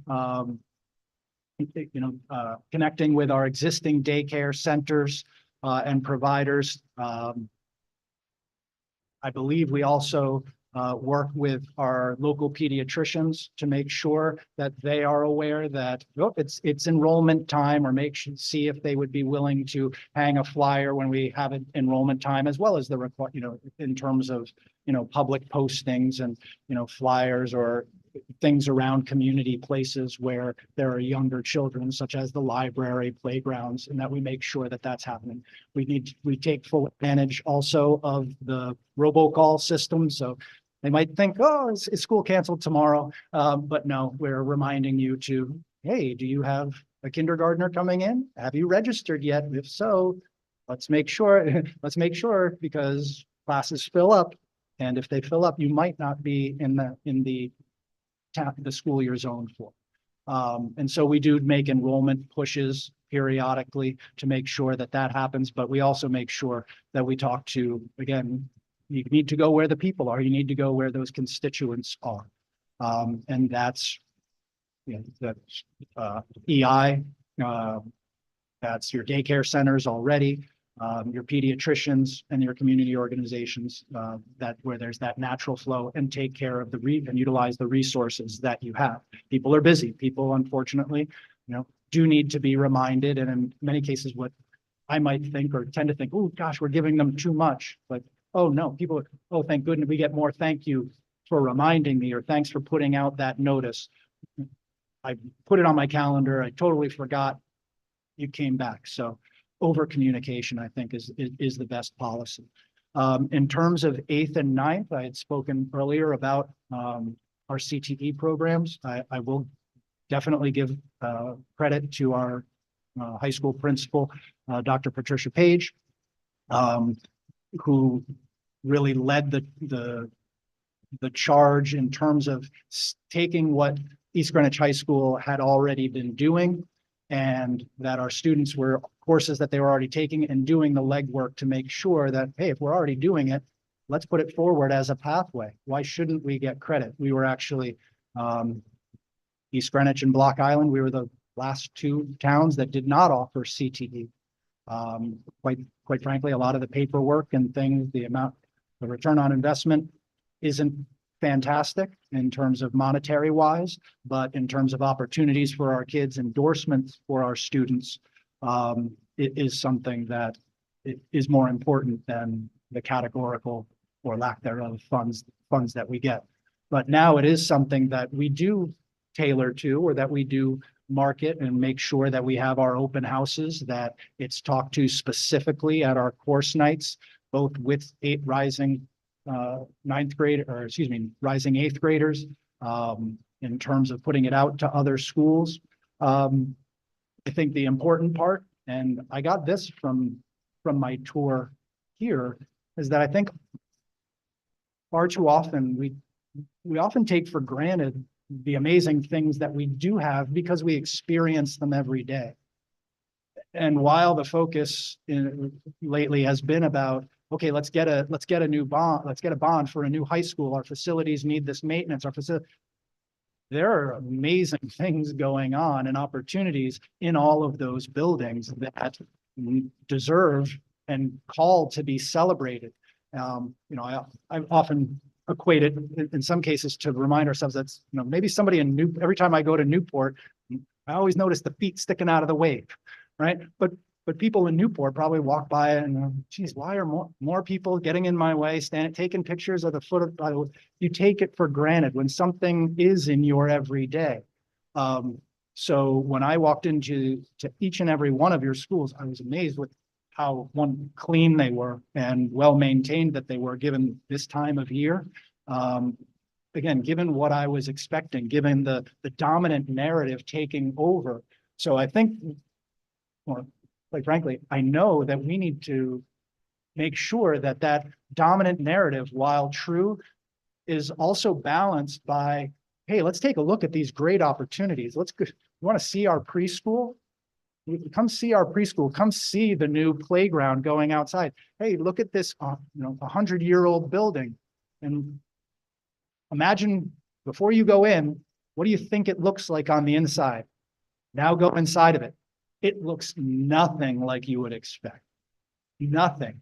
And I mean that in the, in one of the best ways possible. Not that there's anything wrong with a 100-year-old building, but there's nothing wrong with a 100-year-old building when they've been maintained, when there are great things happening with teaching and learning, when there's concerted effort in each one to connect to the outside, even if you can't be on the inside. So I think in terms of all of the enrollment aspects here is, yes, there may be a narrative that has become dominant, that there's a healthy skepticism.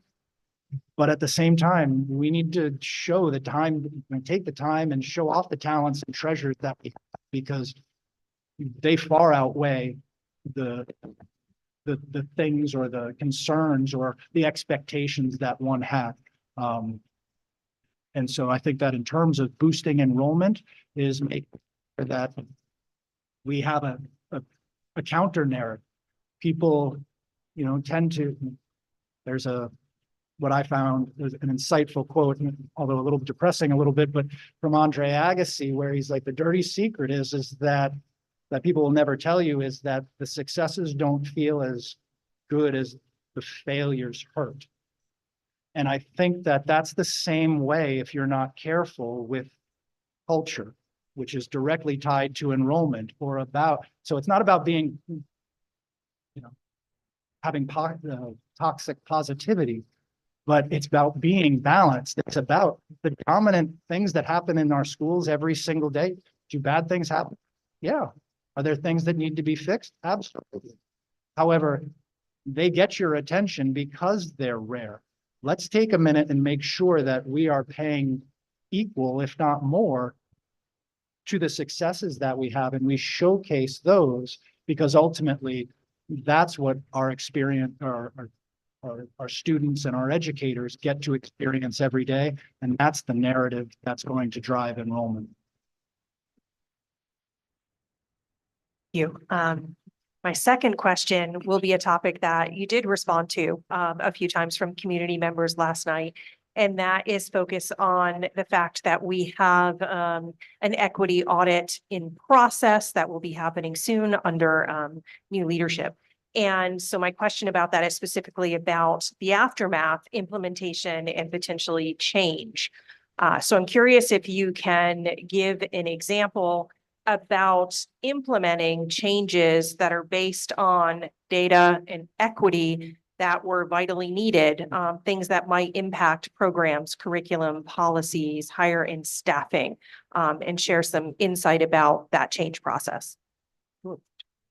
So everybody loves change when it's happening to somebody else. Who loves change? I love change. Who wants to be changed? Everybody is doing what, I believe that the vast 99.9% of people are doing what they believe is right. And that needs to be acknowledged. If somebody were doing something and thought it could be done better, educators care too much and their time is too valuable and the students are too precious to not be implementing something better. And I think that we need to reframe change in that way. It's not that what we were doing was wrong. It's a matter of we're going to try something else to see if it works, because what we're doing over time, this is where we use the data piece, is it's working, but is it working for everybody? Or is it working for some? And if it's only working for some, we are a public school, and that is not okay. Public education is not about some, it is about all. And ultimately, our resources need to be and are better spent putting them into, and equity means putting the resources and the time, effort, and energy of where they're needed, and being smarter and fair with your resources, your time, effort, and energy, so that all are succeeding. we as a democratic society succeed when everyone succeeds. If people don't believe that and don't and see any student not as a student, but as those kids, I'll just put, or that group, go teach somewhere else. That this is not a private school. We don't get to choose who comes in the door. And that should be embraced. That, you know, that's why public school and public school teachers are amazing. It's you teach whoever walks in that door and you teach them to the best of your ability and you make them shine regardless. And that's the job.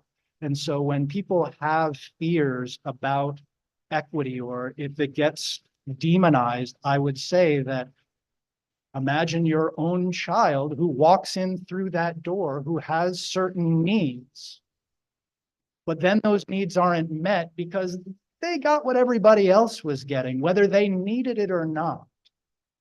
That's not the type of school I would send my children to. It's not what we aspire to, and it's not what public education is about. It's not what any public entity is ultimately about. You know, while we might have certain criteria to vote or to, you know, to go into certain places at certain time, that door is open to all members of the public. We don't get to say, no, you're not of a certain age. No, you don't have a certain GPA.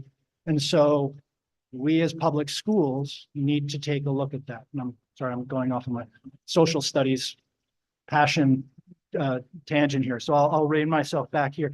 And so I think that ultimately implementation, we first need to make sure that the teachers who and our faculty and staff have the skill sets needed, that it's put in a way that ultimately we are trying to change things so that you are meeting what I know is your moral purpose, which is to meet the needs of every student who comes in that door.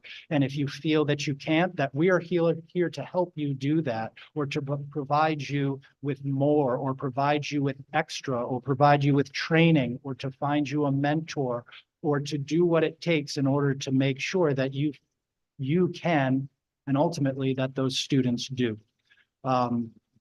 We are in the process of doing that for generally, that starts with a course taking audit. And the way that we are doing that, or the best example is next year, at East Greenwich High School, because we also have the new high school regulations, every student will be taking Algebra 1, or they will be taking Algebra 1 with support. We are not going to be offering Algebra 1 Part 1, Algebra 1 Part 2, Pre-Algebra Part 1. Again, best intentions. Let's meet students where they are. And again, maybe we'll be wrong, but rather than say, let's slow things down because, yeah, you might benefit from a little slower pace. Really, that slower pace is going to put them a year behind. Algebra 1 Part 1 and Algebra 1 Part 2 is no longer 2 credits. That's 2 courses that would take that student 2 years, but they're only going to get 1 credit.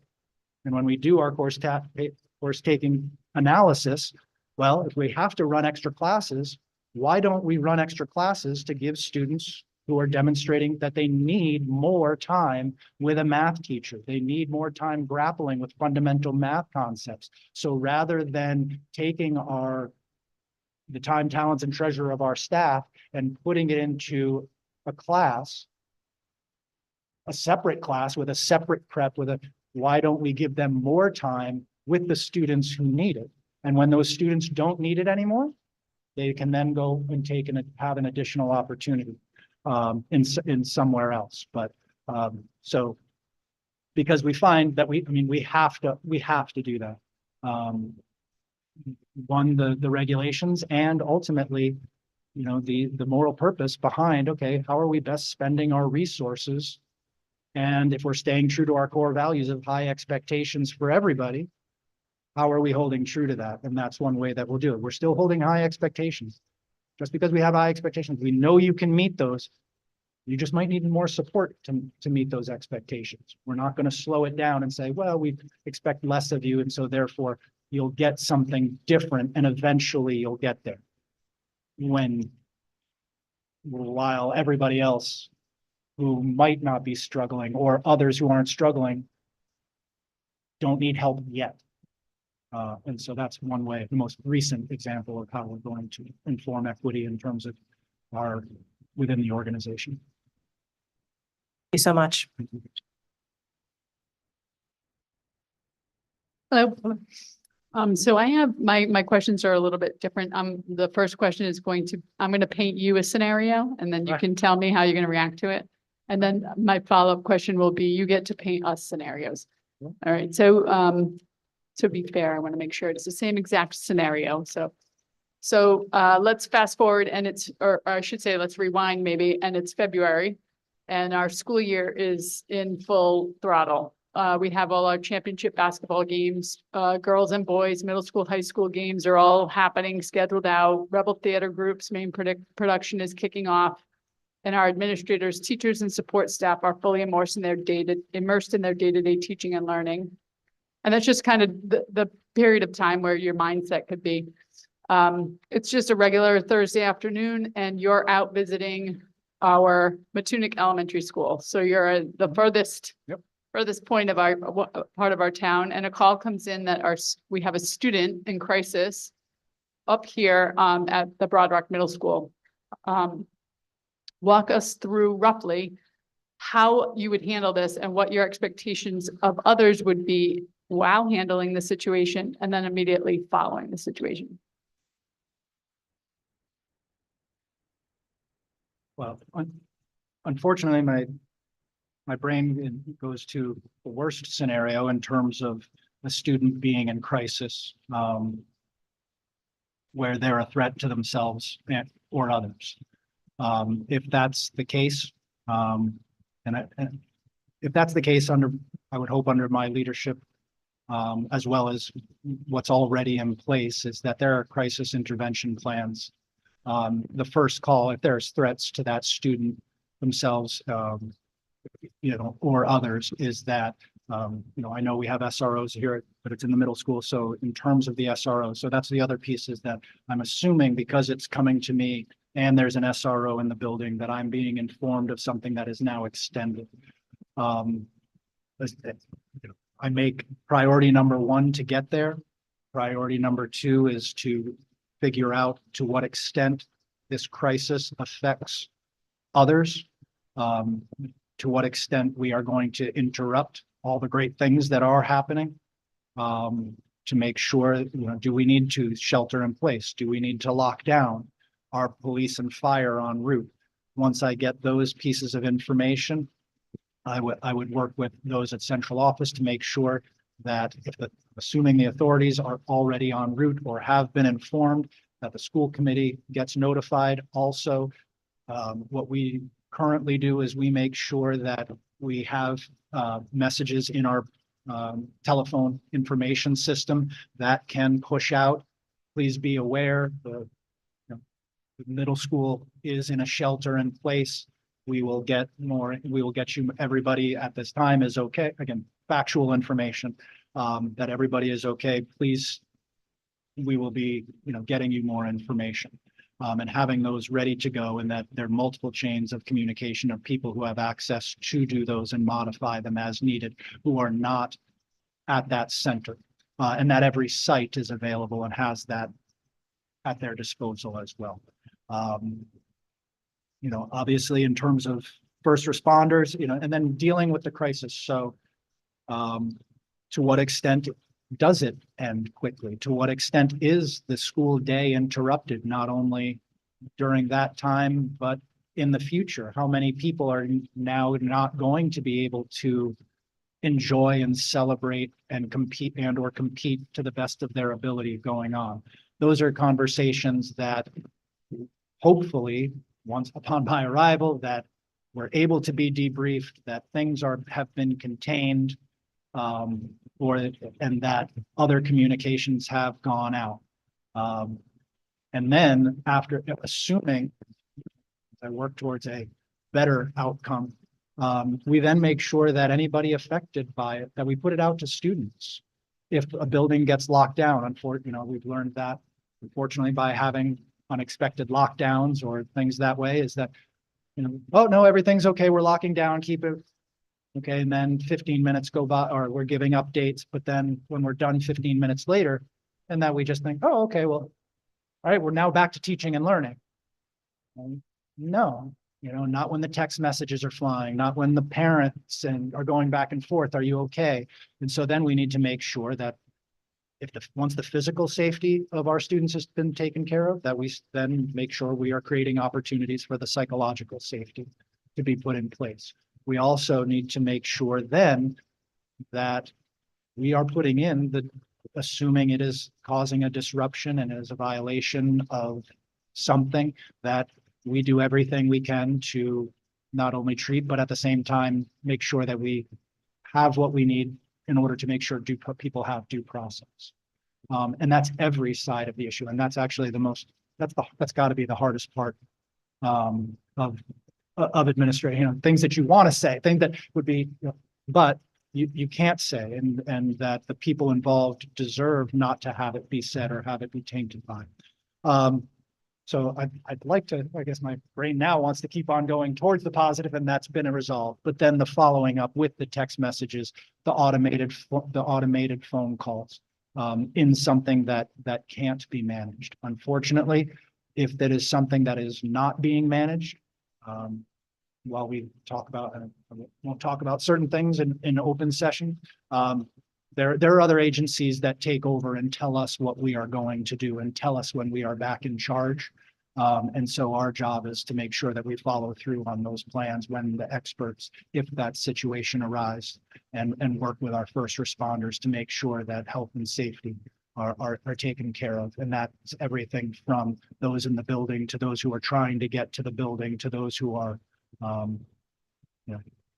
trying to get in communication with loved ones, that we have those structures in place because, we expect the best, but we prepare for the worst. And when the worst happens, we are ready, and we get safety and security back as soon as possible.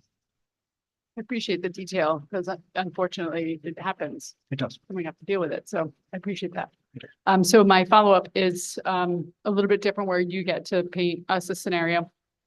And so there are two different, right? So what is, I'm hoping you could explain in relative detail what an ideal day would be for you as a superintendent. So what would be the best day ever? And then conversely, what would within reason, obviously, what would be the worst day ever? Maybe not ever, but. Ideal days are anytime anything that in that scenario does not happen. It is a good day, and the ideal day is when all of the efforts that you put in, that you see them, that you tangibly see them, that student who you met in passing, and say hi, has a bounce in their step or has a smile on their face, and then you ask them what happened, and they talk about something in class, or they want to share something that's going on in their life. And same thing with the teachers, that I tried something new and I was skeptical, but boy, they really came through. I think that those aspirational pieces, that when you have good people committed to doing great things, aren't aspirational when they come to fruition. Your senior project day, your community portfolio exhibitions, your art nights, to see the pride on people's faces because of what they've learned and what they've done. Those are absolutely the best days. And what I had said earlier, those happen a lot. I just need to make concerted efforts to see them. And as I'll give credit to the English department chair, where she would see me, what's wrong? I said, just all of this stuff and these things, and I've got this that I've got to work on. You need to get into classrooms. Like, you need to go remember what you're doing, all that you've been in here doing all that stuff for everybody's benefit. Now go see it in action, go see the fruits of it. And so, making sure that those are the best days, and those happen, every day. Again, but for me, as someone who's committed to that deeper learning, to where students are taking the knowledge and they are applying it to something that they are passionate about, and it's not for a grade. It's because I'm passionate about this. It's because that insight moment went off in my head and, oh my gosh, I get it now. Do you mean that? Like that's the best day. Worst days are when you need to deal with unnecessary pushback to things that get in the way of that. You know, people who are dug in, that you need to spend your time, effort, and energy explaining why student voice matters or why that should be we work with students, we work with adolescents. We even work with adults who have problems in their life, who yes, we have high expectations, but they don't always meet them. So they need to be supported. So these aren't things to get upset about. They should be expected, and we have systems in place, and we have hopefully, or not hopefully, I know we do, we have people who are committed to fostering that intrinsic. And so I think the worst days are, when people have unrealistic expectations or demands that make the attainment of those best practices impossible. But those are bound to happen, and those are going to happen, and that's part of the job. And now that I think about it and talk it out, some of the best days are when that person turns around and goes, okay, I'm glad we took a half hour. Yeah, I was heated. Yeah, I wouldn't have heard you. Yeah, when you told me we weren't talking right now because I wasn't, because our voices were getting raised, and you told me to, everybody else when they're told to calm down, calms down immediately. But hey, we're going to take that break, and you were passionate. You needed to have that moment, but that we took that break time, had the 30 minutes, and had a conversation going, I too care about your child, or I too care about your content. I too care about the contract, and that things are fair, and that rules are being followed. And I care about this policy, that comes through, and we can come to a mutual agreement. So while those other ones are part of the job, done right, they're not something that become the worst days. They're things that can be overcome, and that makes for a good day. Thank you. Thank you. I would like you to explain what you think the keys to building a positive and successful culture in a school department, and what can you do for us to keep us moving in a positive direction?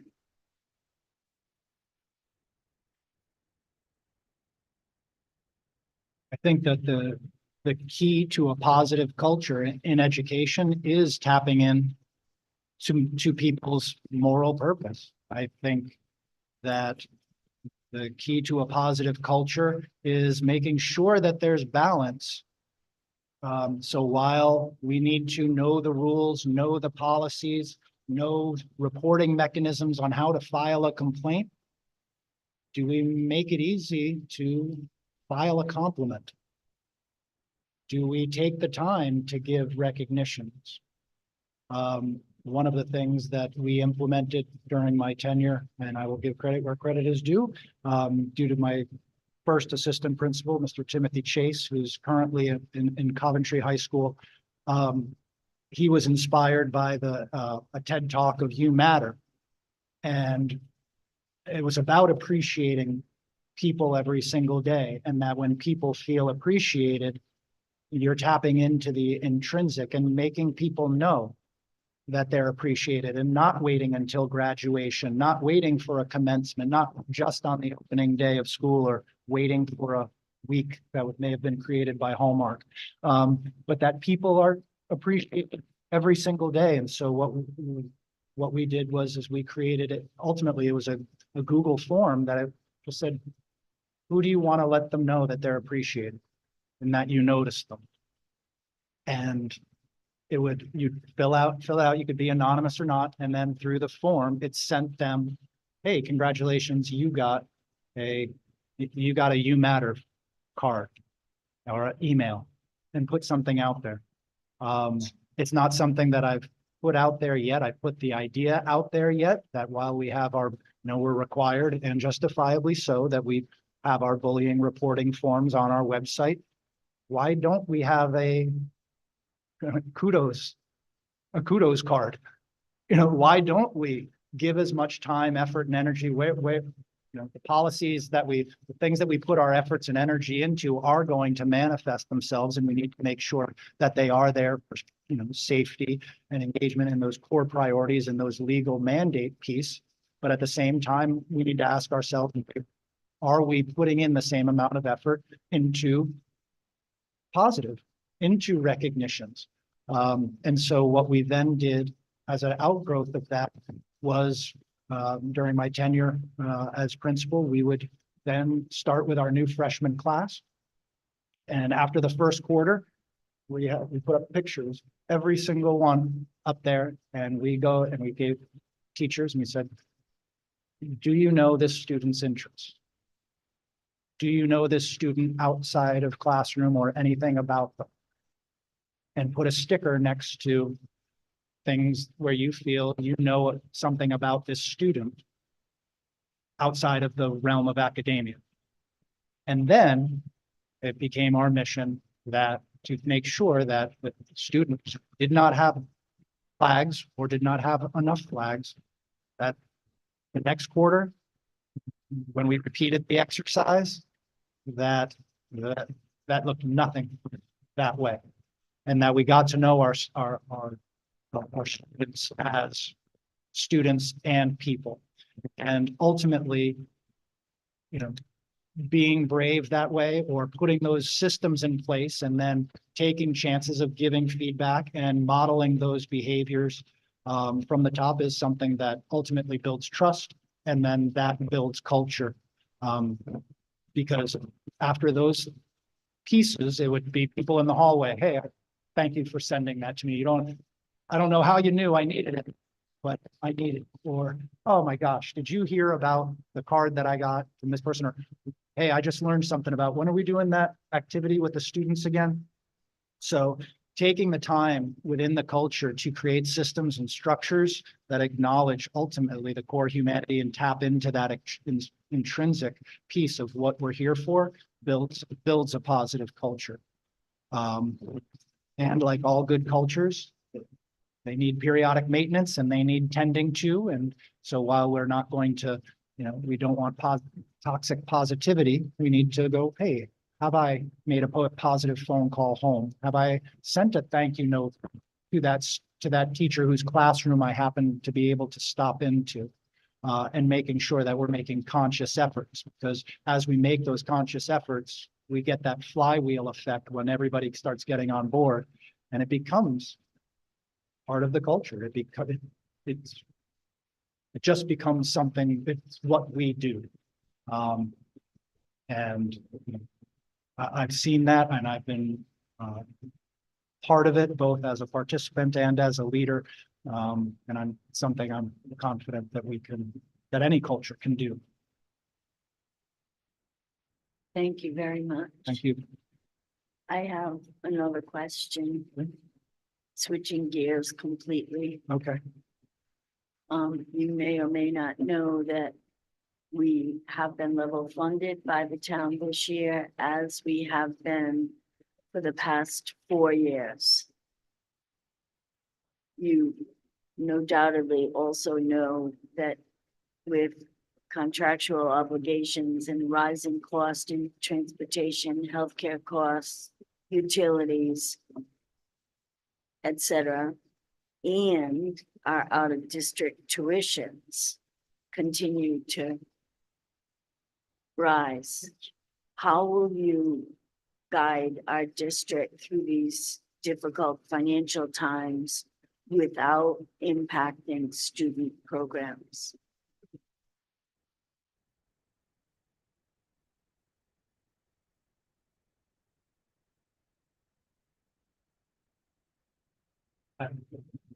I'd love to say that I would be able to do that.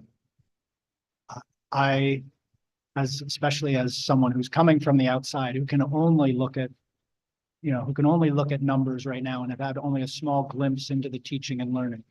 And absolutely honor the work that everybody is doing in every one of these programs.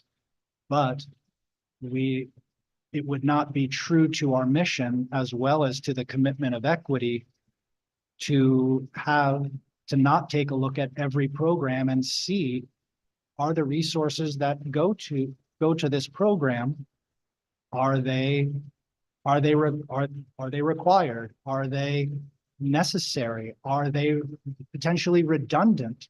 Are they,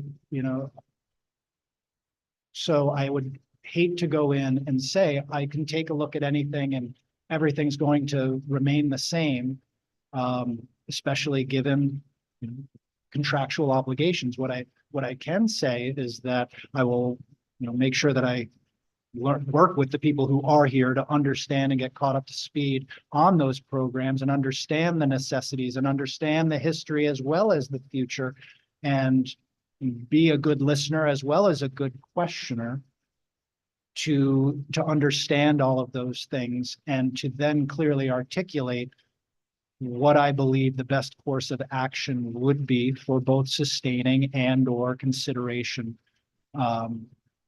for programs that might no longer be necessary, or that might not, or might be able to be integrated, or might be opportunities for us to grow programs here by bringing certain students back. So I think in that investigation, while I can't promise that student programs, we wouldn't look at whether they're effective, and if what I would say is we would want to see, okay, could we do them in a way that allows them to grow, that allows them to be sustaining, that allows us to have those be a return on investment. And ultimately, if they are required or necessary, then we continue to do those, and the vast majority of programs are.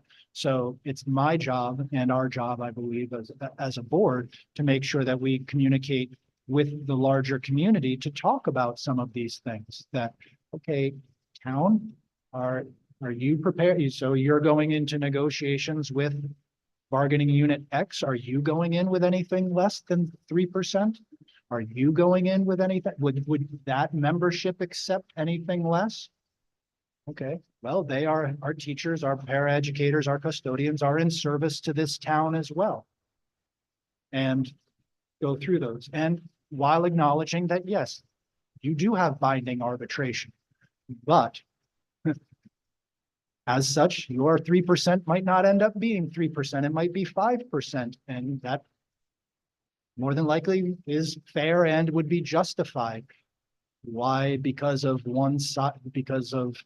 one benefit to the town would a certain contingency or group deserve that while another can't. So what I would be working towards is to make sure that, that schools and towns, that we're not separate, that we're both in charge of trying to improve the town of South Kingstown, and that we both deserve resources and the people who are committed to doing that work and making this place a wonderful place to live and raise a family and grow old at, that all of them deserve resources. And yeah, we're committed to working with people as well to not only take care of the needs of the young people, but to also make sure that as a community we flourish. And so if we can both come to the table that way and see ourselves looking to help South Kingstown, just with different locuses of control to do that, we can agree on that, then I think we can start to work together, work on at that point, forecasting. Okay, if you're doing 3 next year, okay, and that, are you going to do 2? Or is somebody else going to go, and get into those conversations? And if we can then do that budget forecasting ahead of time, knowing what the tax levy and ultimately what that percentage would be, then I think I know we have a path forward, and that's the way that I would like to proceed. But then, quite frankly, in the end, then I would be the superintendent of schools. And in the end, my job is to make sure that we have what we need to have the best part possible and that people want to move into this town so they get to enjoy parks and rec, open spaces, beaches, and that they want to raise families here. And that ultimately a strong school system makes all of those other things possible. Thank you very much. Thank you.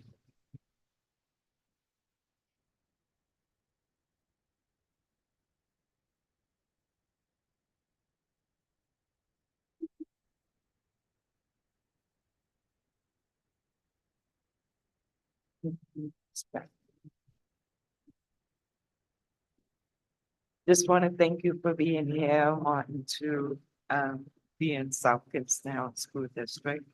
I have two questions. What is your stance on special education, student IEPs, and individual accommodations?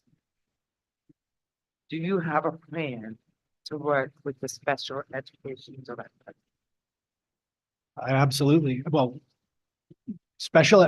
with special education, I think the most important thing to establish is that special education is a program to support students.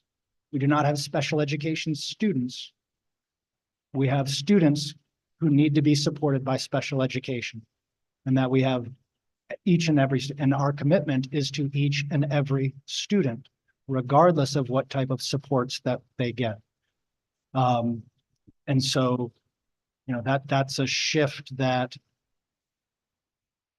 does not always come easily. I'll be in full disclosure that it's something that because of culture or because of how we compartmentalize things is still something, but it is something that in terms of we need to keep as a framework, that in addition to if we have that commitment to public education for the public, for that individual, and see the student as a student, not as what supports they need or what language is spoken at home, but that we take those and we see them first as a student and we give them the supports that they need to be successful, not that they are ELL student. No, they are a student who receives ELL services. They are a student first, and every student deserves the same access and opportunities. And so with that framework, or that belief, or that core tenet, I think we have to make sure that we are as inclusive as possible.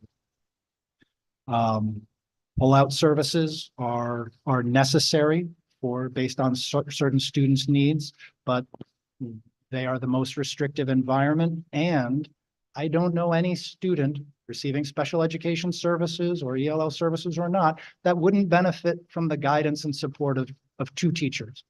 So rather than one. So pushing in with those services so that we have more supports for all students when they need it is paramount. I also believe fully in co-teaching arrangements.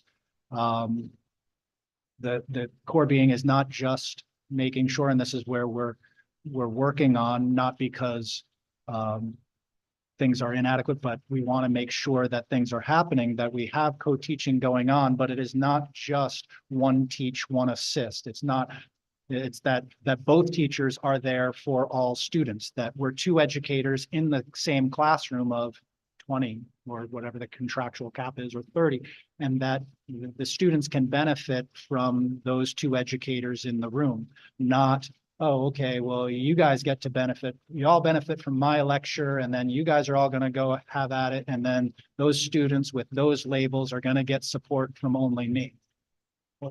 What a waste of resources. What a waste of talent and investment. Every student at some point in their educational journey needs support. And so making sure that once we take that framework of everybody needs support at some point, some need it more than others and should and have to by law have it more than others, but making sure that we are utilizing the adults who care about kids, that we make them available to as many adults and as many kids as possible. So that's why in terms of inclusion as well as co-teaching models, I'm fully in favor of shared adult support. Unfortunately, we have we have many, and I think that to me, it would go back to that basic framework of safety, engagement, future thinking, that as a parent, that if I have a child with severe disabilities and my framework or sending them to school or my mindset is on safety, because naturally as a parent, it's going to be, that I might think a one-to-one, oh, that's going to provide the safety. That's going to provide the supports that I need. A one-to-one is the most restrictive environment in many cases for students, where granted, when we have talented paraeducators who invite other students around, but students naturally, in many cases, don't always approach other adults or approach students with adults. And we don't want to be a hindrance to that. And we want to make sure that the adults in the room are seen as being open, available to all students, not just, oh, that adult's for you because you can't. No, that adult's for you because you need support. But you know what? If you need support with something else, they're here to help you too. As an adult in this building or in this district, they're here to help you. So that takes time, it takes conversation, it takes reflection. And for our educators, in many cases, it means professional development. It means challenging the status quo. And in many cases, on my aspect, on my side, it means, okay, implementing it and then finding out, well, wait a minute, here's a whole lot of other hidden costs that we didn't know about. And hopefully being in the place where I can listen and then I can continue to find ways to get people the support that they need to make that least restrictive environment happen for every student.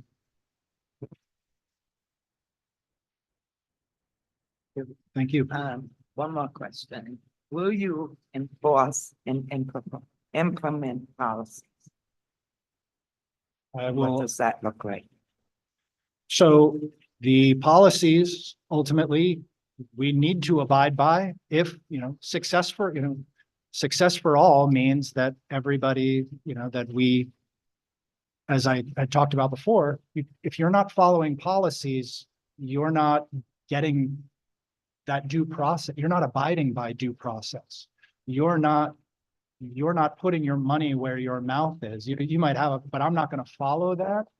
And if there's a policy out there, and my job would be with you to make sure that we're taking a look at those policies, and that we say, as I went through and saw some that are there, and it's 1973. Great year, I'm told. Sorry. However, and it might be a perfectly good policy. However, when was the last time we looked at it? I'm very excited, even though he's distracting you and making you laugh, in terms of having Mr. Pollack here and his firm, as they do a magnificent job of doing an audit, if you will, of policies that need to be looked at. So I think that we have this district has the right counsel. It has people who, conversely, I would also say, you have policies that have recently been updated. Why? Because conditions have changed. Things have changed. Wait a minute, if we enact this policy, we are not being true to students, the educators, the community, then those deserve to be at the very least looked at. So I ultimately, to protect the district and protect everybody in here, we need to abide by policies. But if there's a policy that we are not comfortable and do not feel align with our core values as well as our legal obligations, we have an obligation to, and the ability to change them, and make sure that we then go, yeah, I look forward to enforcing policies, because that's how we get stuff done and have the great schools that we do. Well, part of the reason. We're working very hard on our policies.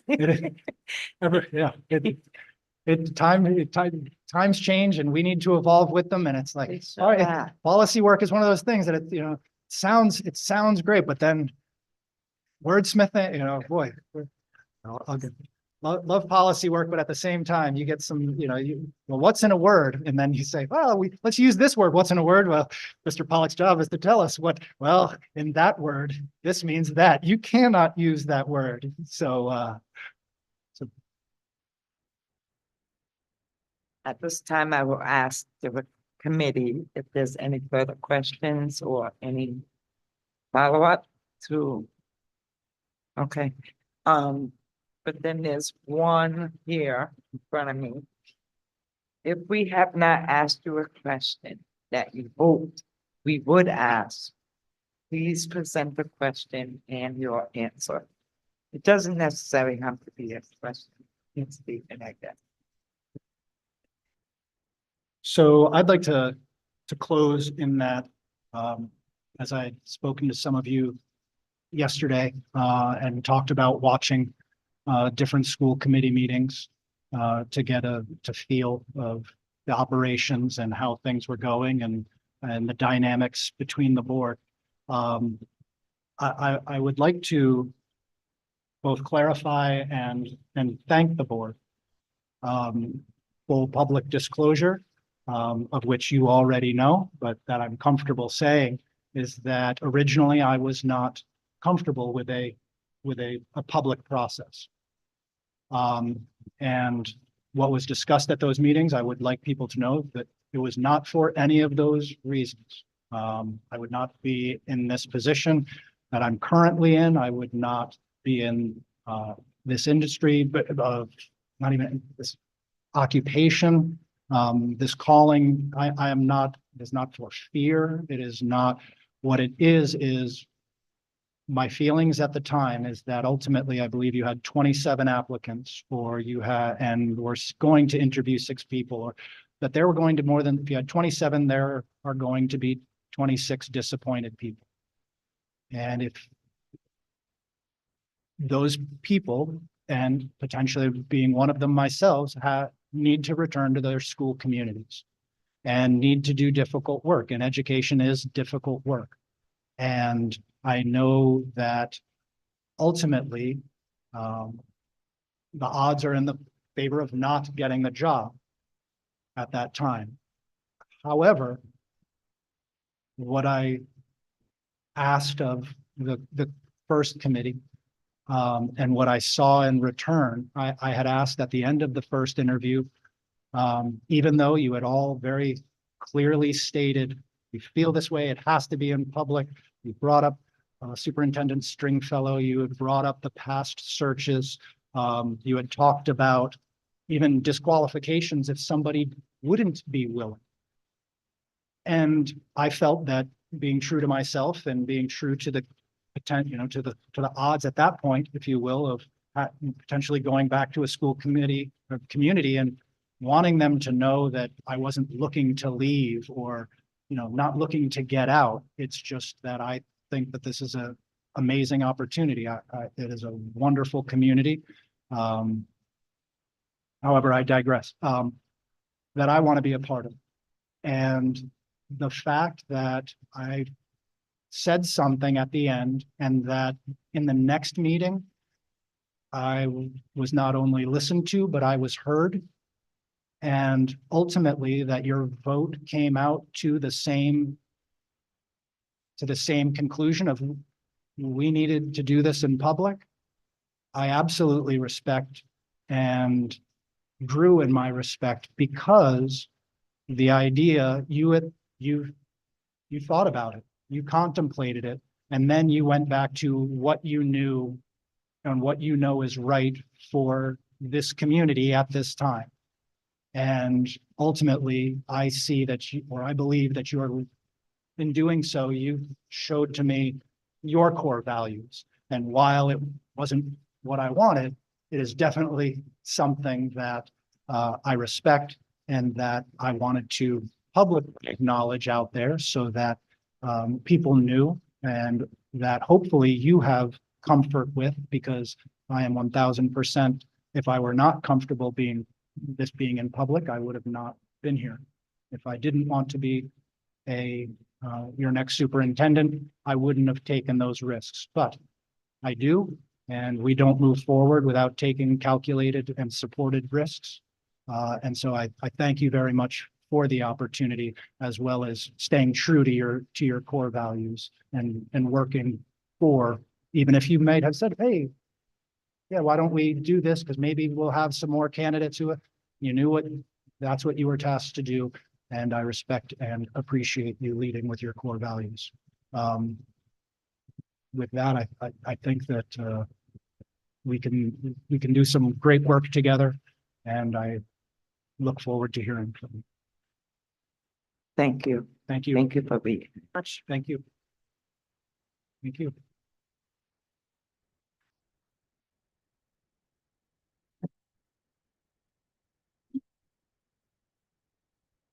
Comes to order. Do we have to adjourn?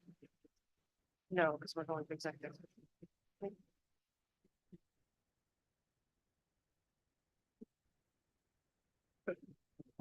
We need to adjourn. Is that what you're saying?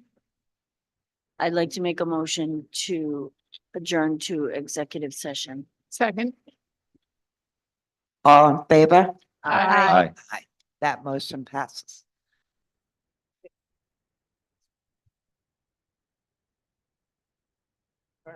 X.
We have a motion to seal the minutes of the executive session. I'll make a motion to seal the minutes of executive session. Second. All in favor? Aye. Aye, that motion passed, so there was a vote taken in the executive session tonight. However, that vote will be disclosed at a later date. Do we have a motion to close? And to adjourn. Second. All in favor? Aye. That motion passes at 9:30 PM. This meeting is adjourned.